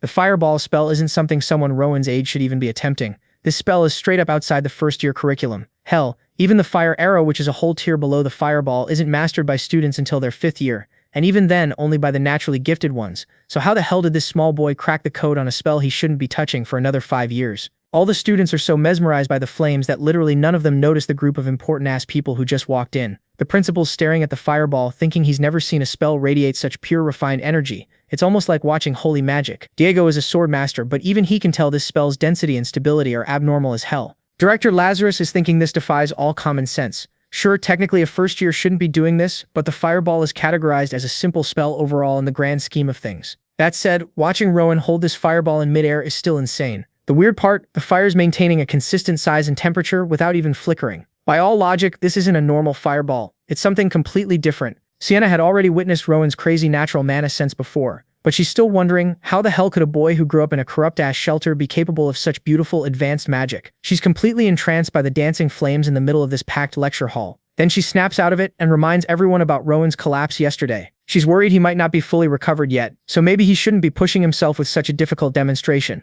Perhaps someone should step in and tell him to chill. But none of the adults want to interrupt. They're all too captivated by what they're watching. But honestly, nobody needs to stress because my man's got complete control. He's pumping a constant stream of mana into this thing, using his own custom technique. For him, keeping that mana flow smooth and steady is way more important than making the biggest boom possible. He doesn't want this flame turning into a nuclear disaster if the mana gets wonky. But this is Rowan we're talking about, so obviously that wasn't going to happen. And while he's casually maintaining what could literally be a death ball, he's actually way more interested in the crazy strong barrier Professor Arthur just threw up to protect everyone. Rowan can tell there's some overlap between how the barrier works and that creepy endless void from the ritual. They look kinda similar but do completely different things. His brain starts going down rabbit holes like, yo, what would happen if I just yeeted this fireball straight into the barrier? Intrusive thoughts hitting different. But instead of testing that theory and potentially turning everyone into crispy nuggets, he compliments Professor Arthur and casually asks what his defensive spell is called. The old professor straight up blanks because he's in complete shock. Like, maintaining a spell this long takes insane focus, yet this kid's out here having a full conversation while keeping perfect control of his magic. The absolute audacity of this child. Before anything more wild can go down, Arthur decides to end this whole thing. He manipulates his barrier to completely wrap around and suffocate the flames.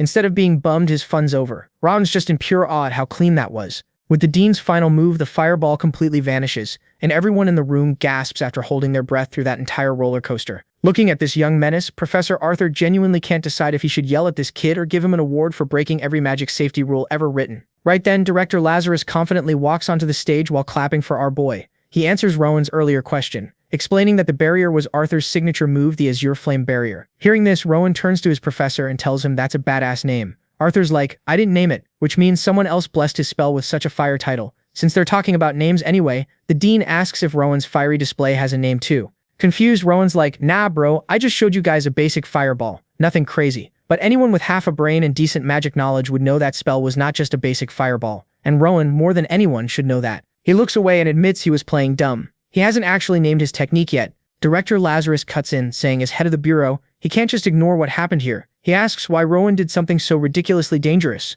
Without missing a beat, Rowan answers straight up. He was confident he could control the fire, and was sure Professor Arthur had his back no matter what. He had no other agenda except showing his classmates what's possible. He wanted to give them confidence in their own magic. Maybe some were curious, but too scared to try. The dean points out that casting a fireball before graduation is already incredible, so what do you call a freshman who did that? This was Rowan's way of proving nothing's impossible. He can only talk like this because he's completely clueless about what an absolute freak of nature genius he actually is. Still, Professor Arthur is feeling kind of awkward as an educator. He's wondering if he's been accidentally holding back the younger generation with his boomer teaching methods. This young kid just made him realize his old-school approach might not work for every student. Then Rowan turns to the dean and asks for a bit more stage time. There's still something else he wants to show everyone. This time, our boy calls his roommate Lucas up, catching Lucas completely off guard. Lucas is internally screaming like, why am I the guinea pig? But walks toward the stage anyway, because what else is he gonna do? Once Lucas gets there, Rowan excitedly explains he wants to help this swordsman cast his first spell. The way Rowan sees it, magic and swordsmanship are both just different flavors of mana manipulation. Lucas trains his body in mana every day, so he should be able to dabble in magic too, right? Here's the thing. This dude who's failed freshman year 3 times has never cracked open a magic book in his life. How's he supposed to cast a spell?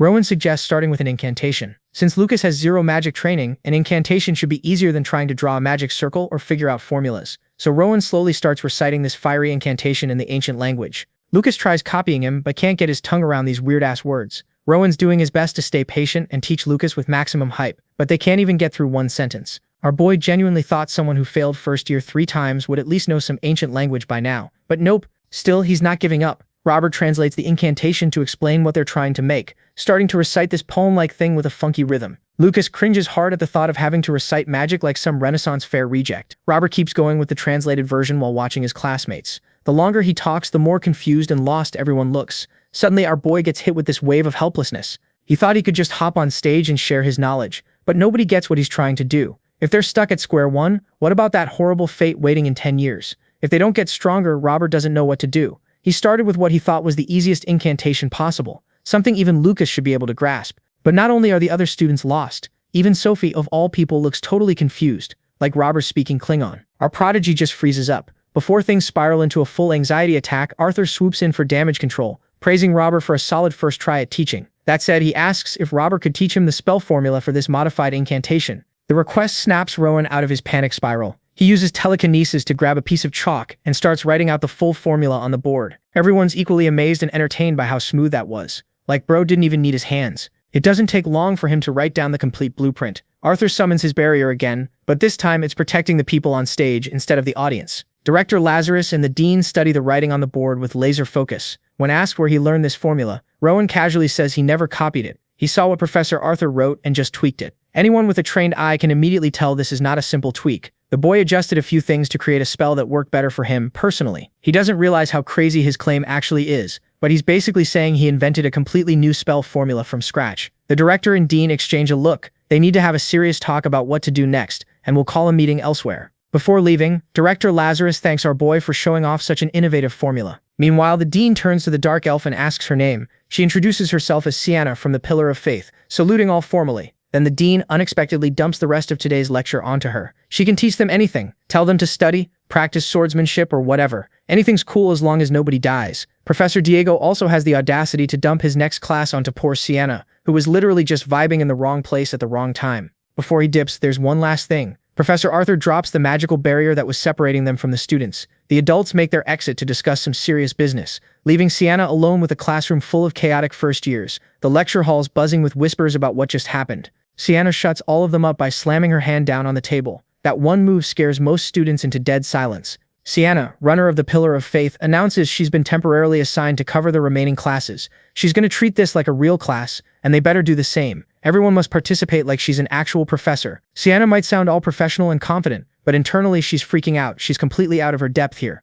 She was not built for teaching, bro. And like, can you blame her? She's supposed to be a soldier on the ground and eye candy for us. Wait, that's not right. Anyway, the entire faculty, including everyone who witnessed Rowan's whole magic showcase, just got called in for an emergency meeting. Some of these professors are bugging out because apparently this type of emergency committee meeting hasn't happened in years. Like, some of these folks have never even experienced this before. They're sitting there sweating, like what the hell is going on? Director Lazarus walks in, all professional and calm as usual, ready to drop the main agenda about Union Academy's education policy. First up on the chopping block, our boy Rowan, the literal reason they're all here in the first place. Professor Arthur stands up and lays out all the facts about this kid and his fireball situation. The old man's mind is blown, because apparently this freshman, a literal first year, just looked at a complex spell and went, nah, I'm gonna do my own thing, and created something completely unique. Sure, the power was weak, but homie straight up edited the magical formula like he was remixing a beat. The ability to reconstruct spells this freely? That's some never been done before type shit. Obviously, some of the other professors are side-eyeing this whole thing, being all skeptical and whatnot. But what are they gonna say when the Dean of Magic Studies has already verified everything? Director Lazarus even promises to throw the Bureau's resources at analyzing this further. So basically, they have to accept that this kid might have just discovered an entirely new way to approach magic. Cool. So Rowan sounds like some once-in-a-generation genius, right? But as an academy, they need to figure out how to actually teach this prodigy without fumbling the bag. Some professors want to stick to the old-school methods, but others are like, bro, this genius needs specialized education that matches his level. The problem is, personalized education goes against their whole public institution principles. They can't afford to mess this up and lose someone this talented. Then one professor suggests just letting him join the union early, and immediately the whole room starts throwing hands.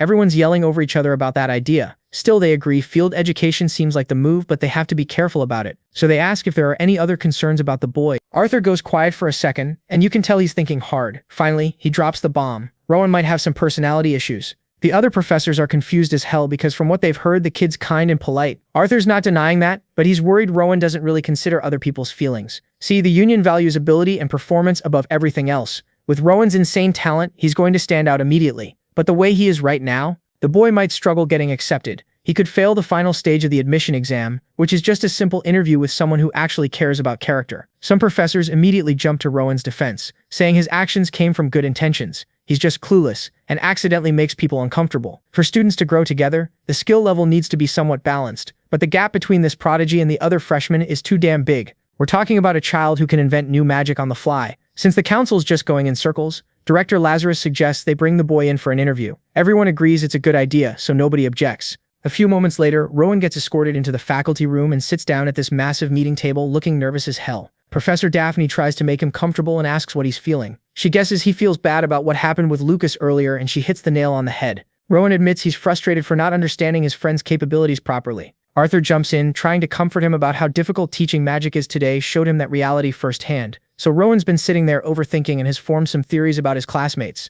Maybe Lucas didn't give magic a real chance because he's just not interested. Maybe he started training with a sword too early, and his brain only developed for that skill. Maybe Rowan pressured his friend into focusing on something different without thinking about his personal situation. He feels regretful and ashamed about all this. But then, and this is where it gets wild, our boy drops another bomb. He's also worried that Lucas and some of his other new friends might actually be sick. This absolute prodigy genuinely thinks his perfectly normal classmates have some kind of illness, just because they have normal talent levels. Like, bro, what? Arthur quickly reassures Rowan, there's no sickness whatsoever. Hearing the old professor's words helps our eccentric genius finally relax a bit. Seeing Rowan smile, Director Lazarus asks why he was so eager to teach everyone magic in the first place. Rowan explains it doesn't even have to be magic specifically, he just wants to grow stronger together with his new friends, so they can all become official union members together in the future. Hearing this completely innocent and wholesome answer, all the professor's concerns just evaporate. Their worries about Rowan's personality? Gone. Professor Daphne's looking at him with straight-up pride. With that, Rowan gets dismissed. The meeting went well, and he can finally breathe. A few hours later, these professors literally wrote up an entirely new education policy for first years. They're going to match each student's pace. Academic abilities will align with the top students, while social development aligns with the average. The Union Academy is about to head in a completely new direction. Imagine being so gifted that you accidentally reform your entire school's education system. The whole faculty pulled an all-nighter figuring out the details. The very next day, they implement this curriculum overhaul immediately. No warning, no delay, just straight up changes everything overnight. Out on the training field, there's an announcement. Professor Diego Sanchez announces that swordsmanship and magic are now mandatory for all students. Lucas doesn't even hear the announcement because he's yawning loud enough to wake the dead. Ron is shocked by how fast they made this change. Furthermore, active union members will now join every class as assistant instructors. Students can ask them questions and learn from their real-world field experience. On top of that, Rowan, Sophie, and Lucas are going to train exclusively among themselves, rotating sparring matches. Lucas is hyped. He's been dying to test his roommate's skills. Sophie's equally excited because this is her chance to see how her sword skills stack up against the best. Lucas immediately challenges Rowan to spar first. Sophie's waiting for the next round. When her turn comes, it doesn't take long before her wooden sword gets knocked clean out of her hand. She thought she'd at least put up a decent fight, but that dream died quick. Rowan's an absolute monster who reads her sword movements like he's got the script ahead of time. But Sophie doesn't give up. She spots a brief opening but can't capitalize on it with more training. Maybe she can actually land hits. After recovering from the surprising loss, she respectfully shakes Rowan's hand and asks if he can spot any major flaws in her technique. Rowan casually explains her mana flow's slightly off. If she adjusts the flow's direction, she should improve right away. Lucas chimes in and simplifies it by saying she needs to stop swinging wildly and focus on precision. Also, her legs wobble sometimes, probably from weak leg strength. Rowan agrees Lucas is harsh but making valid points. However, Lucas's explanation doesn't cover everything. Right now, Sophie's splitting her mana 50-50 between upper and lower body. If she shifts more mana to her lower half for better stabilization, her stance will improve drastically. So while Rowan gives genuinely valuable advice, Lucas just roasts her. Watching his top 3 students vibing in their own unique way makes Professor Diego smile. He's thinking there's no way Professor Arthur was right about Rowan having personality issues. Seeing how innocent and kind-hearted this boy is, he realizes the adults were worried over nothing. So a few days roll by, and our boy is back with the professor for another heart-to-heart in the faculty office. This woman's basically been his fairy godmother at this point, making sure he's got everything he needs to survive school life. And honestly, our boy's been thriving. He's no longer walking around with that emotional baggage about his friends. He actually gets them now and knows their strengths, weaknesses, and the whole deal. Daphne's just sitting there proud as hell that this genius finally figured out how to have basic human empathy. School's been treating Rowan pretty well. His friends are hyping him up, sharing snacks, and living that wholesome academy life. But then there's this other situation that's got our boy completely confused. The girls keep asking him out like they're dropping hints left and right, asking him to go shopping or look at flowers after class, and this absolute nerd cannot comprehend what any of that has to do with his studies. Professor Daphne's over here trying not to laugh because hormones exist and people catch feelings at this age. But Rowan, his default response to every invitation is basically nah, let's study together instead. My guy is clueless, peak virgin energy. So Daphne decides to dig a little deeper and asks if there's any girl he's particularly close with. The first person that pops into his head, Sophie. He's like, yeah, she's different from the other girls. And before you get excited, he immediately explains she's an excellent swordswoman and the only other first year who can produce flames. Real romantic stuff there, buddy. But actually, Rowan's been getting closer to her after learning about her backstory, and it's kind of sad. Turns out Sophie's the illegitimate child of some big-shot noble family, and her dad only enrolled her in the Union for political clout. So she's been under massive pressure since birth. Our boy sees her as this dear friend he can learn from, which is sweet, but also very I have zero game of him. Then there's Lucas, their third musketeer. Rowan's got mad respect for this guy's physical strength and admits there's a lot he can learn from him. But then, and I'm dying at this, Rowan drops his personal theory about Lucas. He thinks the dude trains so much that his brain is literally filled with muscle, which is why he hates studying. Like, Rowan has this whole mental diagram of Lucas's brain being just pure muscle tissue where the gray matter should be. It's diabolical, but probably accurate. As a good friend, Rowan's been tutoring this blockhead just to make sure he doesn't fail first year again. That's what good people do, apparently. Professor Daphne's sitting there a little creeped out by this analysis, but she's accepted that geniuses just think differently. After his therapy session with Daphne, Rowan heads over to Arthur's office to talk about his constitution problem. And look, it's hard to feel sorry for this kid. He's got peerless magical talent, but his physical stats are mid. But Rowan's insistent because he wants to wield much more powerful magic, and he's got his reasons. Arthur breaks down the options: magic tools that amplify mana or items that store powerful spells. Both sound great in theory, but they're not exactly sitting on Amazon Prime. If they were easy to get, everyone would be a mage. The magic tools you can buy are either single-use garbage or so poorly made they're useless for the kind of magic Rowan's trying to unlock. The other option? Elixirs. These bad boys can recover mana, heal illnesses, increase your mana pool, and basically give you a stat boost in every way. They come in all shapes and sizes, and they're all extremely rare. And even if Rowan somehow got his hands on one, there's no guarantee it would actually help him. But hey, he's still young, so it's too early to give up hope. Then Arthur does something wild. He takes off his necklace and hands it over to Rowan. Inside the locket is one of these rare elixirs, a white pill he got from the governor as a reward for some past achievement. He's basically like, maybe fate wanted me to give this to my most talented student. Naturally, Rowan's hesitant to accept it, but the dean assures him it's cool since he can't use it himself anyway. So Rowan takes the pill and just swallows it dry, no water, nothing. Immediately, he feels it dissolving inside him, and he's floating in this sea of energy as the elixir spreads through his body. He's getting close to some kind of breakthrough, feeling like he's about to unlock Super Saiyan or something. But then bam, reality hits him like a truck, and he's back in the dean's office, sitting in his chair like nothing happened. Based on Rowan's extremely disappointed face, Arthur can tell the pill was a complete dud. Rowan confirms it. The thing did absolutely nothing. Arthur wasn't expecting it to be a miracle cure, but the total lack of improvement is still pretty depressing. But our boy Rowan, he already knew this was probably going to happen. Instead of wasting more time trying to fix his constitution, he's decided on a new plan. He's going to completely reinvent magic itself. He'll take apart magic formulas, master mana manipulation, and create his own custom branch of magic perfectly suited to him. Honestly, if you can't change your body, just rewrite reality. That's big brain energy right there. At least now he can focus on one solution instead of chasing multiple dead ends. Fast forward 6 months. Today's a big day, the final exam for the first-year Magic Studies course. Rowan's standing before the panelists, Arthur and director Lazarus, and just casually produces 2 small fireballs in his hands.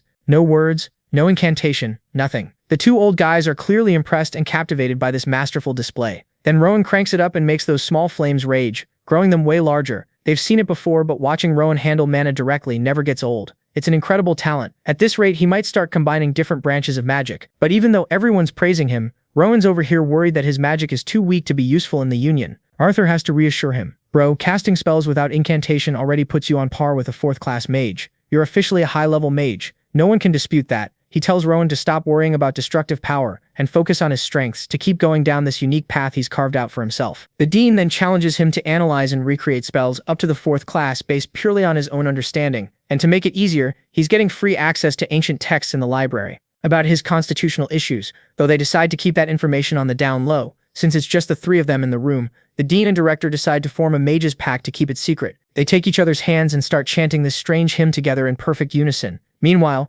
Rowan's just standing there watching these 2 old dudes do their weird old man ritual in the middle of his exam, completely clueless about what's happening. Another full year passes, and now Rowan and the squad have entered their 3rd year at Union Academy. Today, Professor Diego calls an urgent faculty meeting, and while this is technically his call to make, he felt it was important enough to share with everyone. He drops the bomb. From now on, the school will no longer teach Rowan any movement techniques, martial arts, or swordsmanship that involve using mana. Everyone's immediately concerned and curious why this sudden announcement is happening. Diego explains what they all know. Rowan has every intention of joining the Union, and now that he's a 3rd year, it's better for him to avoid high-risk combat courses. Basically, Diego's saying Rowan needs to focus entirely on magic, That's what he needs and wants to do. Arthur gets it. Rowan's the kind of talent you'd want to keep selfishly for yourself, but letting him go for his future is the best thing Diego can do, even if it's not easy. Sienna, who started teaching there a year and a half ago, asks about Rowan's current physical level. Diego's honest answer? The kid just needs to draw his sword to pass the first union entrance test. He's that good. A rare natural talent. His overall destructive power is still a bit lacking, but that can improve with time. Since they're already talking power levels, Daphne turns to the dean and asks how strong Rowan has become as a mage. After a brief, thoughtful silence, Arthur drops the mic. There's nothing more I can possibly teach that child. Everyone is surprised to hear that Rowan's already achieved the level where he can casually throw around first and second class magic, but the real kicker is that he is now reverse engineering third class spells for fun. He treats complex magical formulas like toddler puzzles, and he's only a third-year student. To make it worse for everyone else, now that puberty hit him like a truck, the ladies are absolutely feral over this golden boy. Bro could steal anyone's girl without even lifting a finger, so the author had to nerf him by making him only care about books.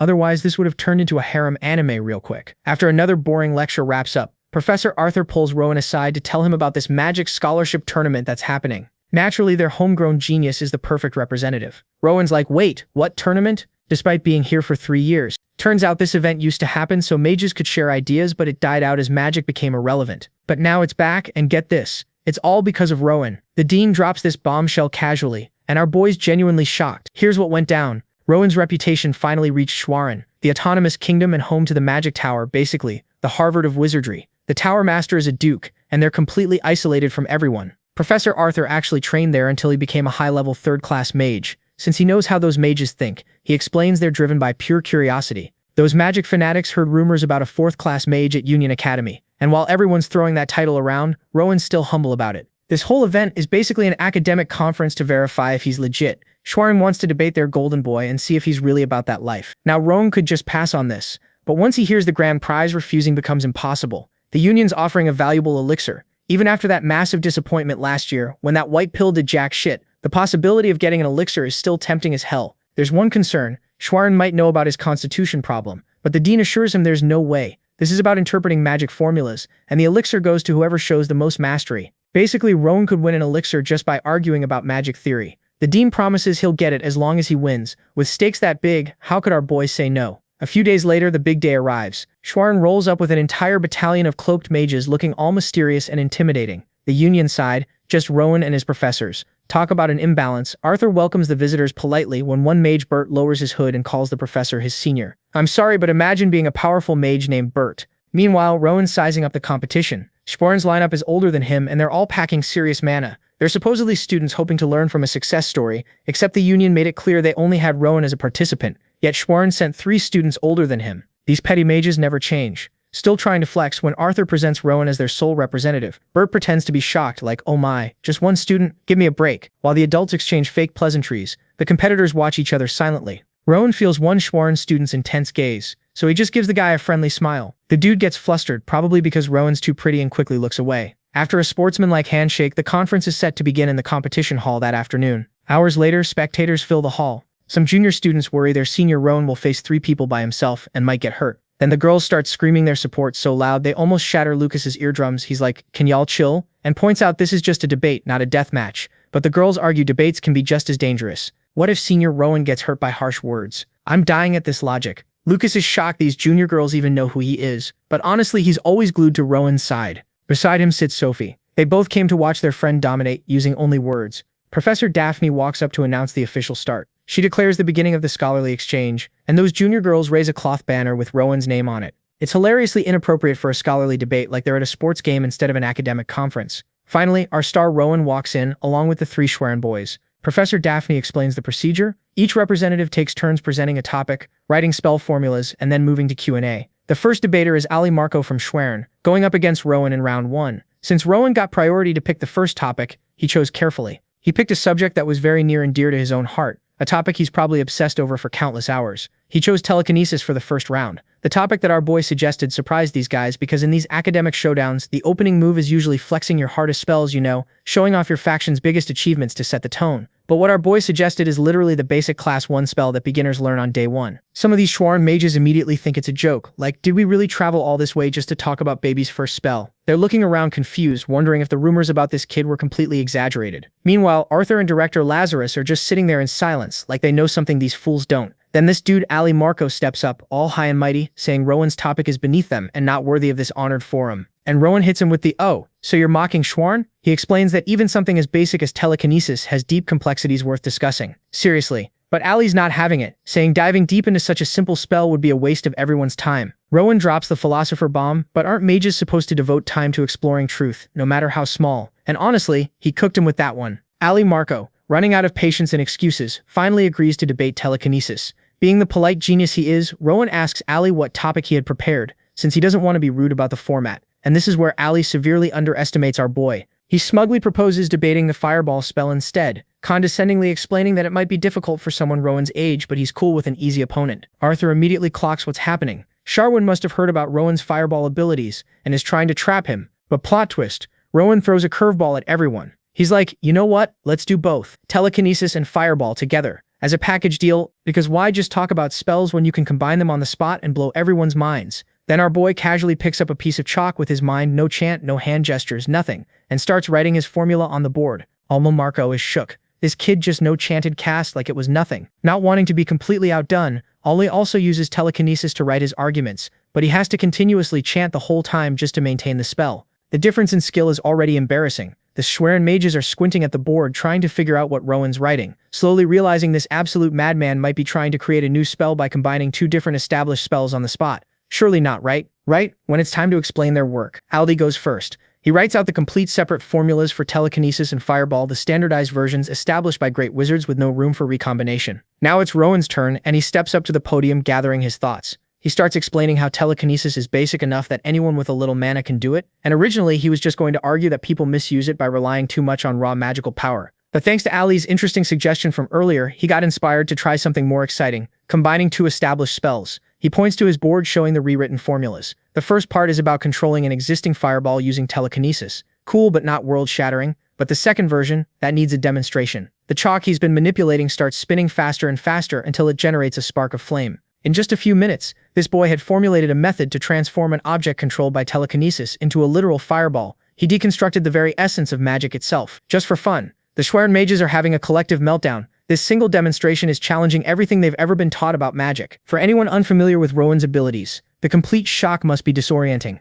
Thankfully, the Union Academy faculty have gotten used to their resident genius breaking reality on a regular Tuesday. While still spinning the flaming chalk, Rowan continues lecturing about high-level concepts related to these supposedly basic spells. None of the Schwerin seniors can keep up, and Ali Marco, man, is going through an existential crisis in real time, realizing he foolishly challenged a deity. After finishing his masterclass and making people feel intellectually inadequate, Rowan genuinely asks Ali if he has anything to add or if he could correct him if he missed something. And here's what's worse. Rowan is being completely sincere. He actually wants to learn more, but Ali can't replicate the feat, can't understand a single thing, and is about to be humiliated by magic incarnate, disguised as a child. The pressure is closing in, time's running out, and Ali can't handle it anymore. He suddenly coughs. Blood starts pouring from his nose, and he just collapses. My guy literally got knocked out by words. Even Rowan didn't see that coming. They rush Ali to the infirmary, and just like that, Rowan continues his undefeated streak, winning the coveted elixir with facts and logic. Bert, the mage, hands over the prize, thanking Rowan for the show despite their loss. He recommends Rowan wait before drinking the elixir, though consuming it too young can cause side effects. He should wait until around graduation, which is still 2 years away. Now that we've finished watching mages get their souls destroyed, let's check in on some side characters. This is Rita, a third-year student at Union Academy, and she's been secretly in love with Rowan for 3 entire years. She knows there isn't a single student who doesn't like him. The guy receives countless confessions, and over half the new students applied to the academy just to follow him. Rita knows she probably doesn't even register on his radar. For years, she's been content just watching and loving him from a distance. But today she decided to be brave. Last day of third year, this is it. She gathers her courage, overcomes her fear, and confesses. Unfortunately, her heartfelt confession gets met with a very polite, very apologetic rejection, and then Rowan drops some heavy stuff for him. Love is about holding someone who has already left this world close to his heart. Nothing more. Rita never knew this boy carried such a bleak, sorrowful view of love. Then he asks if what she's feeling is truly love. He explains that people in love show signs like mental illness, joy, ecstasy, compassion, longing, fear, doubt, jealousy, and anger. He bets she doesn't feel that level of passion for him. And before anyone gets mad, he's not invalidating her feelings. Maybe she feels something. Maybe it's his looks or status that made her nervous or excited. But is that really love? Or is it just admiration? All he's asking is for Rita to look into her own heart. If she still believes it's love, he's open to talking more. Because Rowan is always open to constructive conversations. Man has mastered the art of letting people down intensely. Rita felt like she got hit over the head with clarity. So this is Rita. Today she was rejected by the boy she'd been in love with for 3 years. and as painful and sobering as that was, she has no regrets. Confessing your feelings to someone you like is brave and meaningful. Rita's one-sided love ended on her third year's last day, and honestly, she's never felt better. So the scene kicks off with Daphne telling the class, "Yo, we've got Director Lazarus from administration here to drop some knowledge on you guys," and everyone starts clapping like good little students. Baldy gets to the stage, delivers his speech, and then goes, "All right, that's it for today, but if you all have questions, hit me with them." Immediately, some kid's hand rockets up asking the real question. Everyone wants to know, "Bro, every year thousands of people take the entrance exam, so why is the union always crying about being short-staffed?" The teacher's like, "Look, not just anyone can waltz into the union. This place is elite as hell. Did you make it in? Fame, money, respect, the whole damn package is yours." Another student raises their hand with the important follow-up. "Okay, but what about the salary and benefits though?"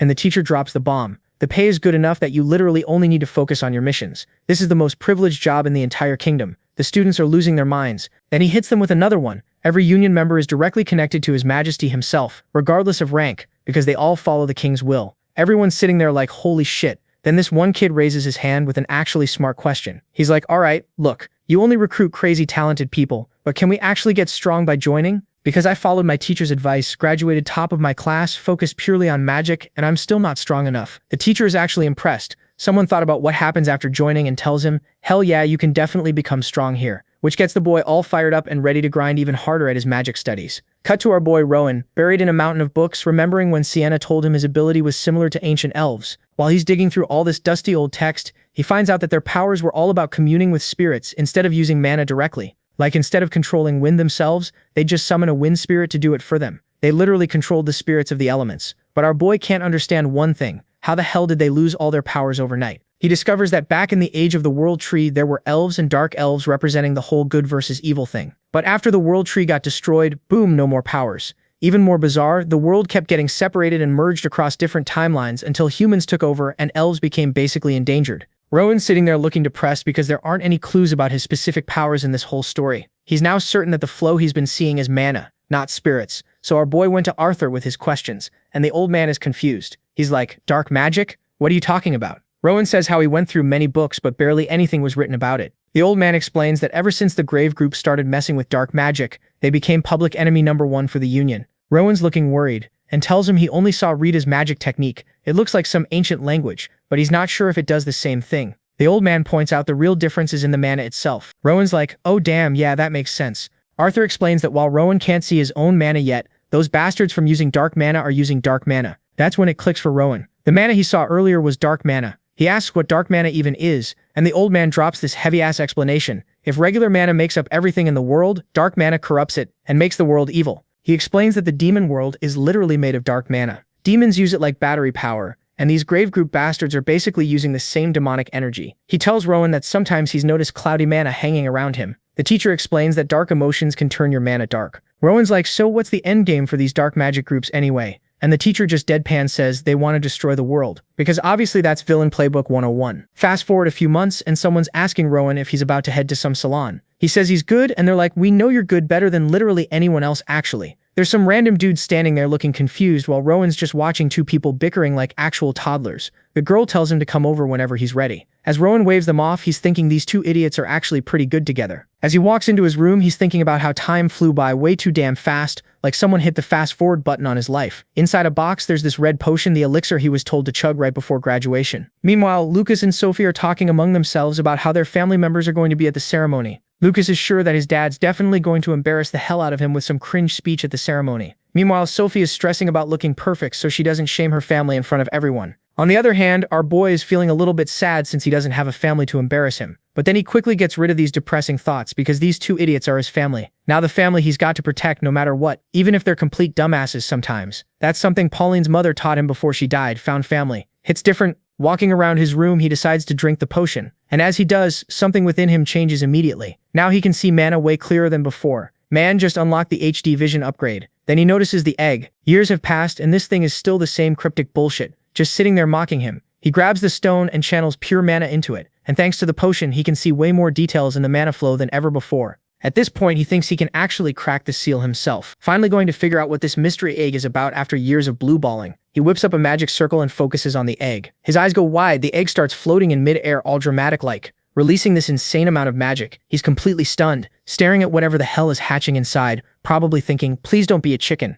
please don't be a chicken. And what do you know? It was not a chicken from the egg that popped out, nor was it some majestic phoenix. Nah, it's this black bird with yellow hair. Our boy's squinting at this thing like, bro, is this an owl? And immediately this bird takes personal offense, puffing up all angry like, how dare you? He's sitting there thinking maybe it's some rare mystical species or whatever. But then this emo bird just snuggles right up to him and he's like, alright, you're actually adorable, you can stay. Oh, and fun fact, the second this owl hatched, it just yoinked all the mana in the entire area. So what does our genius protagonist name this potentially world-ending creature? Owl. That's it. Just owl. Shakespeare is rolling in his grave. Meanwhile, over with Oscar. This man cannot believe his absolute disaster of a son is actually graduating. Like he's genuinely shocked. But then his thoughts drift to our boy Rowan, and he's getting all sentimental, thinking about how his idiot son only even made it to the academy because of Rowan. Now that graduation's here, Rowan's going to need a guardian, and Oscar's genuinely worried about what happens next. But then he notices something weird going down. All the teachers are huddled up arguing, and there's this lady going off about how she's been like family to Rowan for the past 5 years,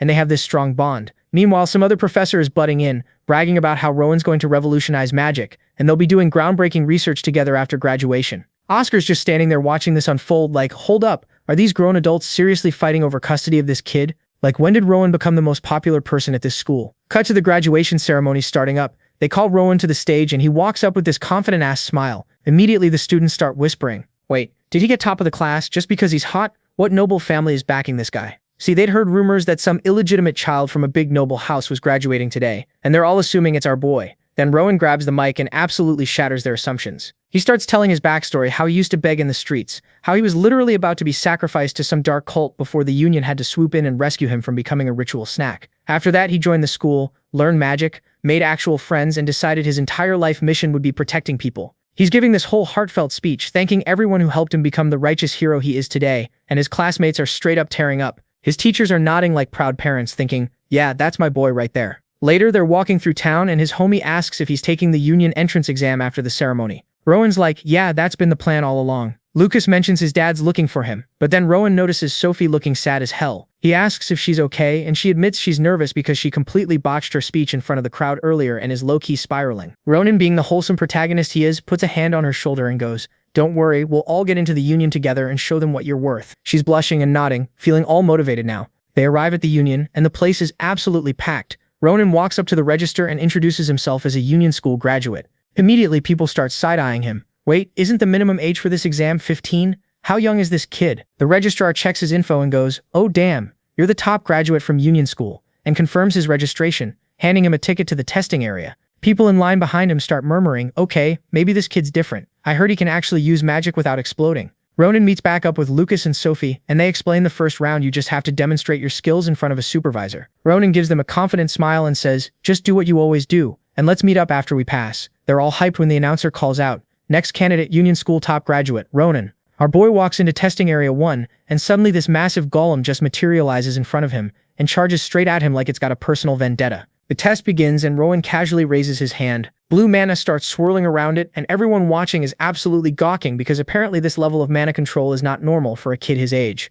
Here's what our boy did. He analyzed the golem's entire mana structure in like what, a few seconds? Once he's got that info locked down, manipulating and changing it becomes child's play. So what does he do? He initializes the golem's self-destruct sequence. Just straight up tells it to delete itself. In the next second, this golem starts melting like a chocolate cake, someone left in the sun. It's just dripping and dissolving until only its core is left floating in the air. Then the core just drops to the floor, and with that, the test was over. And for a second, no one can believe what just happened. Even though he just saw what our boy did, the examiner still couldn't believe it. He'd assumed Rowan was like every other basic student who could throw some ice shards and fireballs, maybe a lightning bolt if they were feeling fancy. But nah, Rowan just casually pulled out some god-tier spell work that had the entire crowd absolutely losing their mind. Everyone's whispering like, yo, did you see that? What kind of broken magic was that? Lucas comes sprinting over and nearly tackles him with a bear hug, hyped out of his mind, congratulating him for passing. Then he gestures at the other examinees and goes, bro, look at them, they're shook. You just went full sweat lord in round 1. What are the rest of us supposed to do? Uninstall and go home?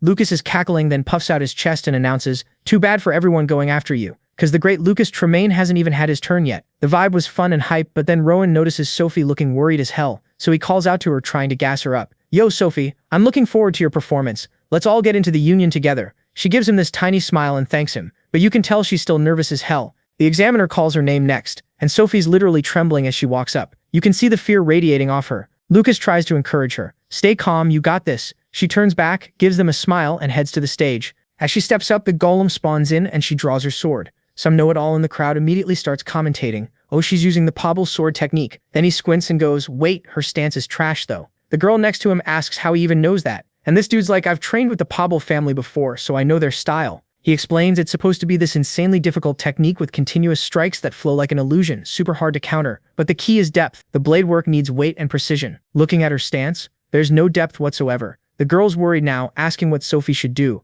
And this bastard just casually says, "I mean, at least she should have learned the basics before trying to show off in public." But Sophie didn't give a damn about rules or theory. She gripped her sword and charged straight at the golem. 1 second it was there, and the next it was gone. Like my motivation. The know-it-all and his friend, jaws on the floor, but Rowan? Man's just standing there with this satisfied smirk like, "Yeah, that's my girl." As the golem crumbles to dust, Sophie's standing there in shock that she actually pulled it off that fast. The examiner, still buffering, stammers out that she passed and can grab her certification stamp. The crowd's going absolutely feral. Did she really just slice through a golem like it was made of paper? What the hell was that speed? Meanwhile, Lucas and Rowan are grinning ear to ear, knowing damn well she didn't even show half her arsenal. Though they both noted she hit the golem with 6 consecutive strikes, when she comes back, they both congratulate her. Lucas, being Lucas, can't help but roast her a bit. "You looked a little rusty up there. Stage fright, get to you?" Then he cracks his knuckles and announces, "All right, my turn. Just watch and learn, children." He swaggers onto the stage, turns back with this cocky-ass grin and goes, "This is just a warm-up for me." The second the golem materializes, Lucas launches himself like a missile and splits the thing clean in half with 1 strike, destroying its core instantly. He's standing there admiring his handiwork like, "Damn, did I go too hard?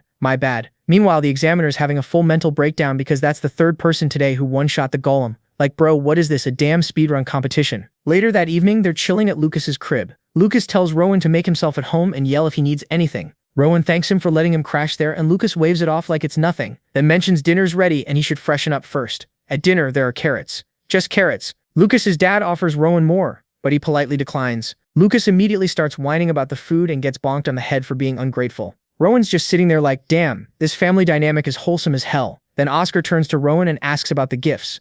Our boy immediately starts thanking him, saying they were exactly what he needed. The conversation shifts to the exam results, and after hearing how they performed, Oscar's genuinely surprised. Like, he knew Rowan was special, but he didn't expect to see that level of magic at an entrance exam. But now that he knows what the boy's capable of, man's hyped as hell about the second round. Cut to 1 week later and it's test day again. 2 examiners are watching everything go down, complaining about how way too many people passed this time, so now they gotta extend the whole exam. But out of everyone there, our boy and his crew immediately catch their eye. Meanwhile, Rowan's thinking how lucky he is that he didn't have to fight Lucas or Sophie, but then he's like, wait, who am I actually fighting? His eyes go wide when he spots someone familiar. It's that know-it-all dude from before, the one who was commentating on Sophie's sword moves. The guy walks up to Rowan and asks, have we met before? Rowan's like, yeah man, you were breaking down sword techniques during the first test. I was actually pretty impressed. I'd love to pick up some stuff from you. The guy doesn't remember him at all. He pulls out his sword and goes, well, since I'm a graduate now, let me teach you some lessons, kid. They square up across from each other, and the examiner signals the fight to start. The fight kicks off, and our boy decides to aura farm. He uses his telekinesis to snatch control of the guy's sword, and for a second this dude doesn't even realize what's happening. Rowan's just standing there all chill, while this guy is losing it, looking absolutely confused and stammering, wait, hold on. But Rowan doesn't wait. He hits him with the magic again, and dude's sword starts floating above him like it's possessed. The examiner asks, would you like to continue? The guy can't believe some kid is toying with him like this. His ego's destroyed, so he confidently announces, I don't need a weapon to handle some arrogant boy. Rowan lifts one finger, and the guy immediately realizes he's screwed as he watches his own sword flying straight at him. Before he can even react, he gets taken out by his own weapon, with Rowan just casually standing beside him, as the dude lies there on the floor completely destroyed both mentally and physically. The examiner's having a whole crisis like, how is this kid even doing this? He declares Rowan the winner and tells him to get ready for the next match. Rowan, still kinda shocked at how easy that was, gives a polite smile and says, good match. A few days later, Rowan's reading his letter. It's final test day. While getting ready, he thinks about how all his hard work has brought him here. He's so close to getting into the Union, his dream's right there. But thinking back on his past fights, he realizes his attack patterns have gotten way too predictable. They haven't really changed much. He knows he's got to switch things up this time. He's always been counterattacking, letting opponents strike first, believing in turning the tables. Looking back at everything, he realizes he needs to learn new techniques and stop relying purely on instinct. After joining the Union, he has to level up. He can't keep doing the same thing forever. But right now, he needs to focus on the interview, since that's the last obstacle. Then it hits him. Wait, where's my owl? Right as he's thinking about it, the owl comes flying at him out of nowhere. He gets all excited, relieved that the thing he was looking for finally showed up. They both seem genuinely hyped to see each other, and Rowan asks if the owl's celebrating with him. Ever since it hatched, this bird's been pulling disappearing acts, just vanishing randomly and popping back up when Rowan's alone. Is this some kind of technique? He holds the bird in his hand, thinking about how whenever it disappears you can't sense its mana or its presence at all. It's like the owl dips into another dimension and comes back. He's still confused about whether this is even a real owl or some mysterious creature he doesn't know about yet. He tells the bird, once I get into the Union, I'll figure out how to actually talk to you. The owl seems happy and flaps its wings. Just then Rowan senses someone coming. He turns and it's Sophie calling for him. Rowan turns to chat with her real quick, but while he's talking, the bird just vanishes again. Rowan's shook. Sophie walks over and tells him it's time for the interview, so they should head out. The scene shifts to the Union building where people are waiting for their turn. Rowan notices there aren't many people left and mentions it. Sophie tells him only 50 students got picked for interviews. She thanks him, saying there's so many familiar faces here because of him. He brushes it off, saying it's because she kept up with him. Then someone shows up who stuns everyone. It's Lucas, and he's acting weird because he's nervous as hell. He tries to play it cool like, nah, I'm pretty normal right now. But his face is screaming, I'm freaking out. Sophie hands him a handkerchief to wipe his sweat before the interview, or he'll look like a disaster. Rowan jokes, you're never nervous unless it's about talking to adults. Maybe it's because of Deputy Director Oscar? Then some student walks out looking all defeated, shoulders slumped, and Rowan's like, didn't he just go in? How's he already back out? Lucas tells him how some people come right back out like they gave up halfway through, and Rowan immediately roasts him, saying he'd know better since he went to school way longer than them. Lucas, annoyed, goes, yeah, thanks bro, that's really gonna help my confidence. Rowan then asks, isn't this interview supposed to test our character? Lucas playfully puts him in a headlock like, are you saying I don't have good character? They both freeze when the examiner calls out. Next up, Rowan. Get ready. As Rowan stands in front of the gate, he notices it responds to people's mana. He thinks he'd like to check it out sometime, but not right now. When he walks into the room, there's nobody around. He wonders if maybe the interviewers aren't there yet, but then he hears a voice from behind calling him, telling him to come over. He follows the voice and reaches another door. As it opens, he's absolutely stunned by what he sees inside. He feels this overwhelming amount of mana coming from the room. There's a woman who looks like an elf, her eyes covered, welcoming him inside with this mysterious energy. Now this whole situation is way too confusing for our boy. For years, he'd imagined the leader of the Union would be some intimidating, battle-hardened warrior type, and instead, he gets this chill elf lady who's out here serving tea like they're at a book club meeting. The vibes are not matching the expectations at all. They are casually sipping the teas, but our boy's on high alert because the amount of magic and mana radiating off this woman is insane. Like this is the peak power level he's been dreaming about his entire life. Then she speaks up all casual like, the tea seems to suit your taste. He snaps out of his internal crisis and agrees, yeah, it's warm and refreshing. It tastes like it was harvested this morning. Then she just drops it on him. It's because of your unique body constitution, the one that can't store mana. And before he can process that bomb, she hits him with another one. You must have been lonely all this time. It must have felt hard to reach this level. Robert goes silent, like completely speechless. Because honestly, he'd never really thought about it like that. His heart's always been full because of his loved ones. He never felt lonely. But she keeps going. Despite your loneliness, you grew up and became such a strong person. And damn, this hits different. People have praised his skills before and acknowledged his hard work. Sure, but nobody's ever truly understood his past struggles like this. This is the first time someone's actually seen him, really seen the loneliness he went through. Those words of kindness hit so hard that tears just start flowing. He's wiping them away, all confused, like, yo, why am I crying right now? Is it the mana she's emitting or what? The governor tells him that even though his body is lacking, his heart is pure and honest. He's a kind and generous kid. Then she casually points at something and goes, and you're accompanied by your little strange friend. For a second, our boy is like, what is she talking about? But then he realizes, oh, so she can see Owl. Owl flew over to her immediately and got head pats and some praise from the elf mommy. Now it's clicking for him. She doesn't just know about his past, she knows his present too.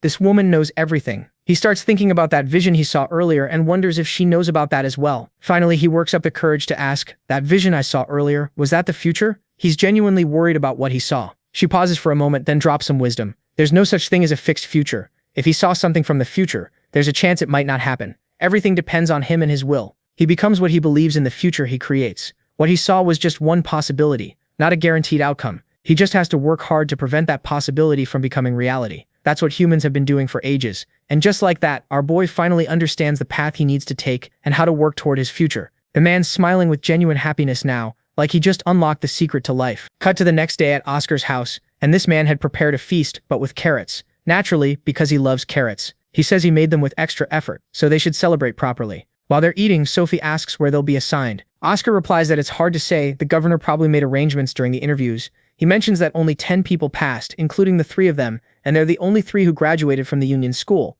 Rowan thinks there's a possibility the 3 might end up together, but Oscar's like, nah, that's pretty unlikely. But then he adds, though nobody knows what goes on in the mind of that madman, so it's also possible. Then he switches topics and tells everyone how their relationship is about to change once they step outside. Inside the house, he's their fun-loving uncle. Outside, he's the deputy director and a union member, so they'll have to keep things strictly professional. Lucas says as long as he's getting paid, he doesn't care where he works. Sophie asks if he really hates the idea of working under his father that much. Lucas replies that it doesn't even matter because they've been distant as father and son from the beginning anyway. Rowan smiles, thinking Lucas has grown a lot. The man's keeping his personal and business life separate like an actual adult now. The scene shifts to the Union Administration entrance, where they're being checked by the guard who confirms their names. Robert recalls that he's visited the administration building before, but he was never treated with this kind of respect. Now he feels like his status has genuinely changed. As they walk forward, he wonders what they'll be doing here. When they reach inside, they're shocked by what they see. It's a blacksmith chamber filled with intense heat and glowing metals everywhere. Turns out this is called the Book and Sword of the Union. They need their own custom weapons crafted to suit them. They're introduced to Ulrich, and this guy is as grumpy as any other dwarf you'd meet. He doesn't waste time with pleasantries, and immediately tells them to pick whatever weapon they like. Lucas immediately picks a longsword. Man knows what he wants. Sophie's still thinking about her options, while Rowan's just searching around looking lost. The dwarf blacksmith notices him, but focuses on Lucas first. He tells Lucas to grip it confidently and swing. Lucas does a test swing, and Ulrich analyzes it, saying, if they add more weight and sharpen the tip, it'll be way more destructive. They can also adjust the length so he can train with ease. Next, he calls Sophie over. She slashes the air with multiple rapid strikes, and he observes carefully like a coach. He tells her that for her style of swordsmanship, she lacks raw power, but her balance and stability are excellent and top-notch. Clearly, she's trained her lower body extremely well. Ulrich mentions that now that she's in the Union, there's no need to restrict herself to just her sword style. She could use a shield with her sword as well. She says she'll think about it, but it doesn't even matter because the man had already made up his mind. He's making both a sword and a shield for her. Finally, he calls up Rowan, and seeing how this idiot still hasn't picked up anything, he asks Rowan if he's a mage. For a second, Ulrich's low-key annoyed like, bro, a mage and a blacksmith? That's not even a good combo. But whatever, he's professional about it and tells Rowan he'll give it his best shot to make something decent for him. But then Rowan interrupts and hits him with, actually, I've got a pretty weird request. Our boy starts explaining how he's not really into normal swords. Nah, he prefers controlling floating sword shards. For a second, Ulrich is like, what? To prove he's not just talking out of his ass, Rowan summons this glowing blue fragment that just hovers next to him. Then he drops the question, can the blacksmith fix his broken shards? The blacksmith just holds out his hand like, let me see what we're working with here. The moment he inspects the fragment, this man's whole expression changes. He recognizes it immediately. This isn't just some regular broken sword. This is a piece of a demonic sword infused with dark mana. He looks at Rowan like, you're one interesting kid, then drops some knowledge. If they reforge this single broken sword correctly, they could turn it into 12 separate blades. Rowan's face absolutely lights up with excitement, probably already imagining himself looking cool as hell with 12 floating swords. But the blacksmith immediately pumps the brakes on his hype, warning him that the reforging process is way harder than it sounds. He explains that each piece needs to hold the exact same amount of mana. One tiny mistake, and the whole artifact is destroyed forever. This is master-level work, not some beginner shit. So they'll need at least a 4th-class mage. Hearing that, Rowan looks at him for a moment and then goes, so all we need is a 4th-class mage, right? So our boy told him that he can do it. Now the blacksmith's sweating, wondering if this teenager is either arrogant as hell or actually has the skills to back up this insane claim. Robert just smiles reassuringly and promises he'll take full responsibility if anything goes wrong, which somehow convinces the blacksmith to let him try. The man gestures for him to go ahead, but adds a nervous, please try not to be too loud because he knows this is about to get wild. So now our boy is all locked in. He starts doing his thing and this absolutely gorgeous blue mana aura just erupts around the floating shard. His fingers start doing this insane precise dance, weaving these magical energy streams from his hands into the ancient metal. But the hard part was yet to come. So he closes his eyes and goes full-on Ultra Instinct. While he's in the zone, Rowan's remembering all the lessons Pauline dropped on him. He's combining her wisdom with all the crazy advanced stuff Director Lazarus showed him. In his mind's eye, he's seeing the energy inside this shard as like thousands of glowing branches, and he carefully starts pulling apart these magical strands. But then you see his face scrunch up a bit because this shit is actually hard as hell, even for someone as cracked as him. He's focusing everything on the real challenge here, splitting the sword's mana into 12 perfectly equal pieces and keeping it all stable. With one final push, Roman just says fuck it and goes full power, creating this massive whirlpool of energy that explodes outward. The master blacksmith's jaw literally drops to the floor. This man is shook, staring at this display like his entire worldview just got deleted, thinking what the actual fuck, this kid is doing what now? These bright, sharp cracks of light start spreading across the shard's surface as all that power splits the metal from the inside. The energy tornado finally calms down, and there's Raumer just standing there looking cool as hell while 12 identical glowing sword shards are floating around him. The freshly made blades drift through the air all gracefully and land right in the blacksmith's hands. This man starts laughing like he can't believe what he's seeing, turning these perfect shards over and over, same shape, same size, same mana levels. Literally everything is flawless. He's completely losing his mind that some 15-year-old kid just casually did what most master mages couldn't pull off if you gave them their whole lifetime to try. Cut to later, and it's already orientation day, and Baldy is going through the standard stuff about the Union's 7 divisions and how everyone gets sorted based on what they're good at. Then he hits them with the harsh truth. The world's brutal. Wearing the Union's name paints a target on your back, and even the regular people you're out here protecting will call you the kingdom's dogs when you're not around. But he tells them to push through it because at the end of the day, they're here to keep the peace and make the world less shitty. Skip ahead to induction day, and the blacksmith hands Rowan this heavy-ass pouch with all 12 blades inside. Rowan's immediately pumped to try these bad boys out. He tells Lucas it's time to bounce, but his friend looks like someone just kicked his puppy because he got stuck in his own dad's division. They show up at this massive fancy hall where Creed division members are already going ham with training, swords clashing everywhere. Some voice announces the new recruits just arrived. Rowan immediately clocks this one guy's badge, showing he's high-ranked as hell. That's Edurin, the division leader and an expert-level swordsman. After they do quick intros, Edurin just casually drops that he's bored out of his mind and wants to see what Rowan can do, and our boy and Lucas are like, wait, what? This isn't how these things go. But nah, Edurin doesn't care. He points to the side and tells Rowan that Oscar is going to be his opponent. And Oscar is all in on it because he's curious to see how much Rowan's telekinetic sword game has leveled up over the past 5 years. And Rowan too is now hyped to find out just how strong he has gotten in these 5 years, so he accepts the duel. Rowan's attitude immediately earns Oscar's respect, but he also reminds him to go all out because he too won't hold back. And while he was saying that, he pulls out this absolutely massive claymore. Rowan just calmly replies that magic is his whole thing, and suddenly 12 brand new mana-infused blades appear out of nowhere and start floating around him in a circle. Oscar notices the extra blades and is like, hold up, didn't you have less of these before? Rowan explains they were a welcome gift, and Oscar immediately recognizes the craftsmanship, asking what our boy named them. Rowan tells him they're called Seville, and Oscar's thinking to himself whether these tiny blades can actually live up to that fancy name. Rowan admits he's curious about their power too, since this is basically his first real test drive. Then Rowan hits Oscar with a bold request. He wants the first move. Edurin, who's watching from the sidelines, is impressed as hell by the audacity. Oscar realizes this isn't just some cocky rookie being arrogant. The kid's got an actual plan brewing. So they square up on opposite ends of the hall, Rowan with his floating blades and Oscar with his giant sword.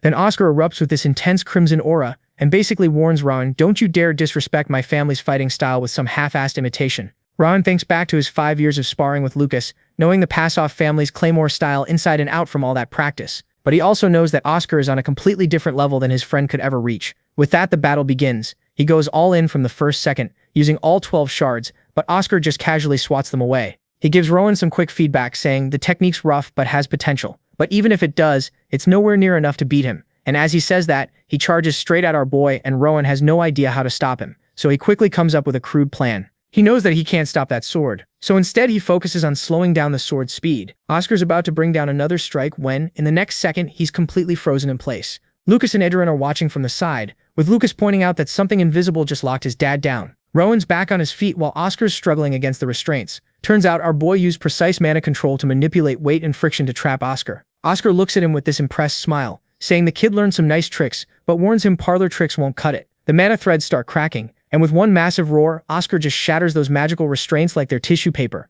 His claymore comes crashing down but stops inches from Rowan, blocked by all 12 of his blades interlocked together. Rowan pushes back with everything, realizing his new weapon's way more capable than he thought. But Oscar stops playing nice and unleashes this furious combo, pushing Rowan backward across the floor with each strike. Our boy knows his mana is still too weak to restrain Oscar for long, but at least for now the situation isn't too bad because he can control his weapon. But the real problem is that there is nowhere to fall back to. He's losing his ground, so he decided to go all offensive. He whips out a fireball and launches it at Oscar, and it all happened so fast that Oscar could barely block it. And in the end, it was his mustache that got the hit. Bro lost half of his mustache in that attack, and his commander and colleagues didn't forget to make fun of him for that. Some even started straight up roasting him.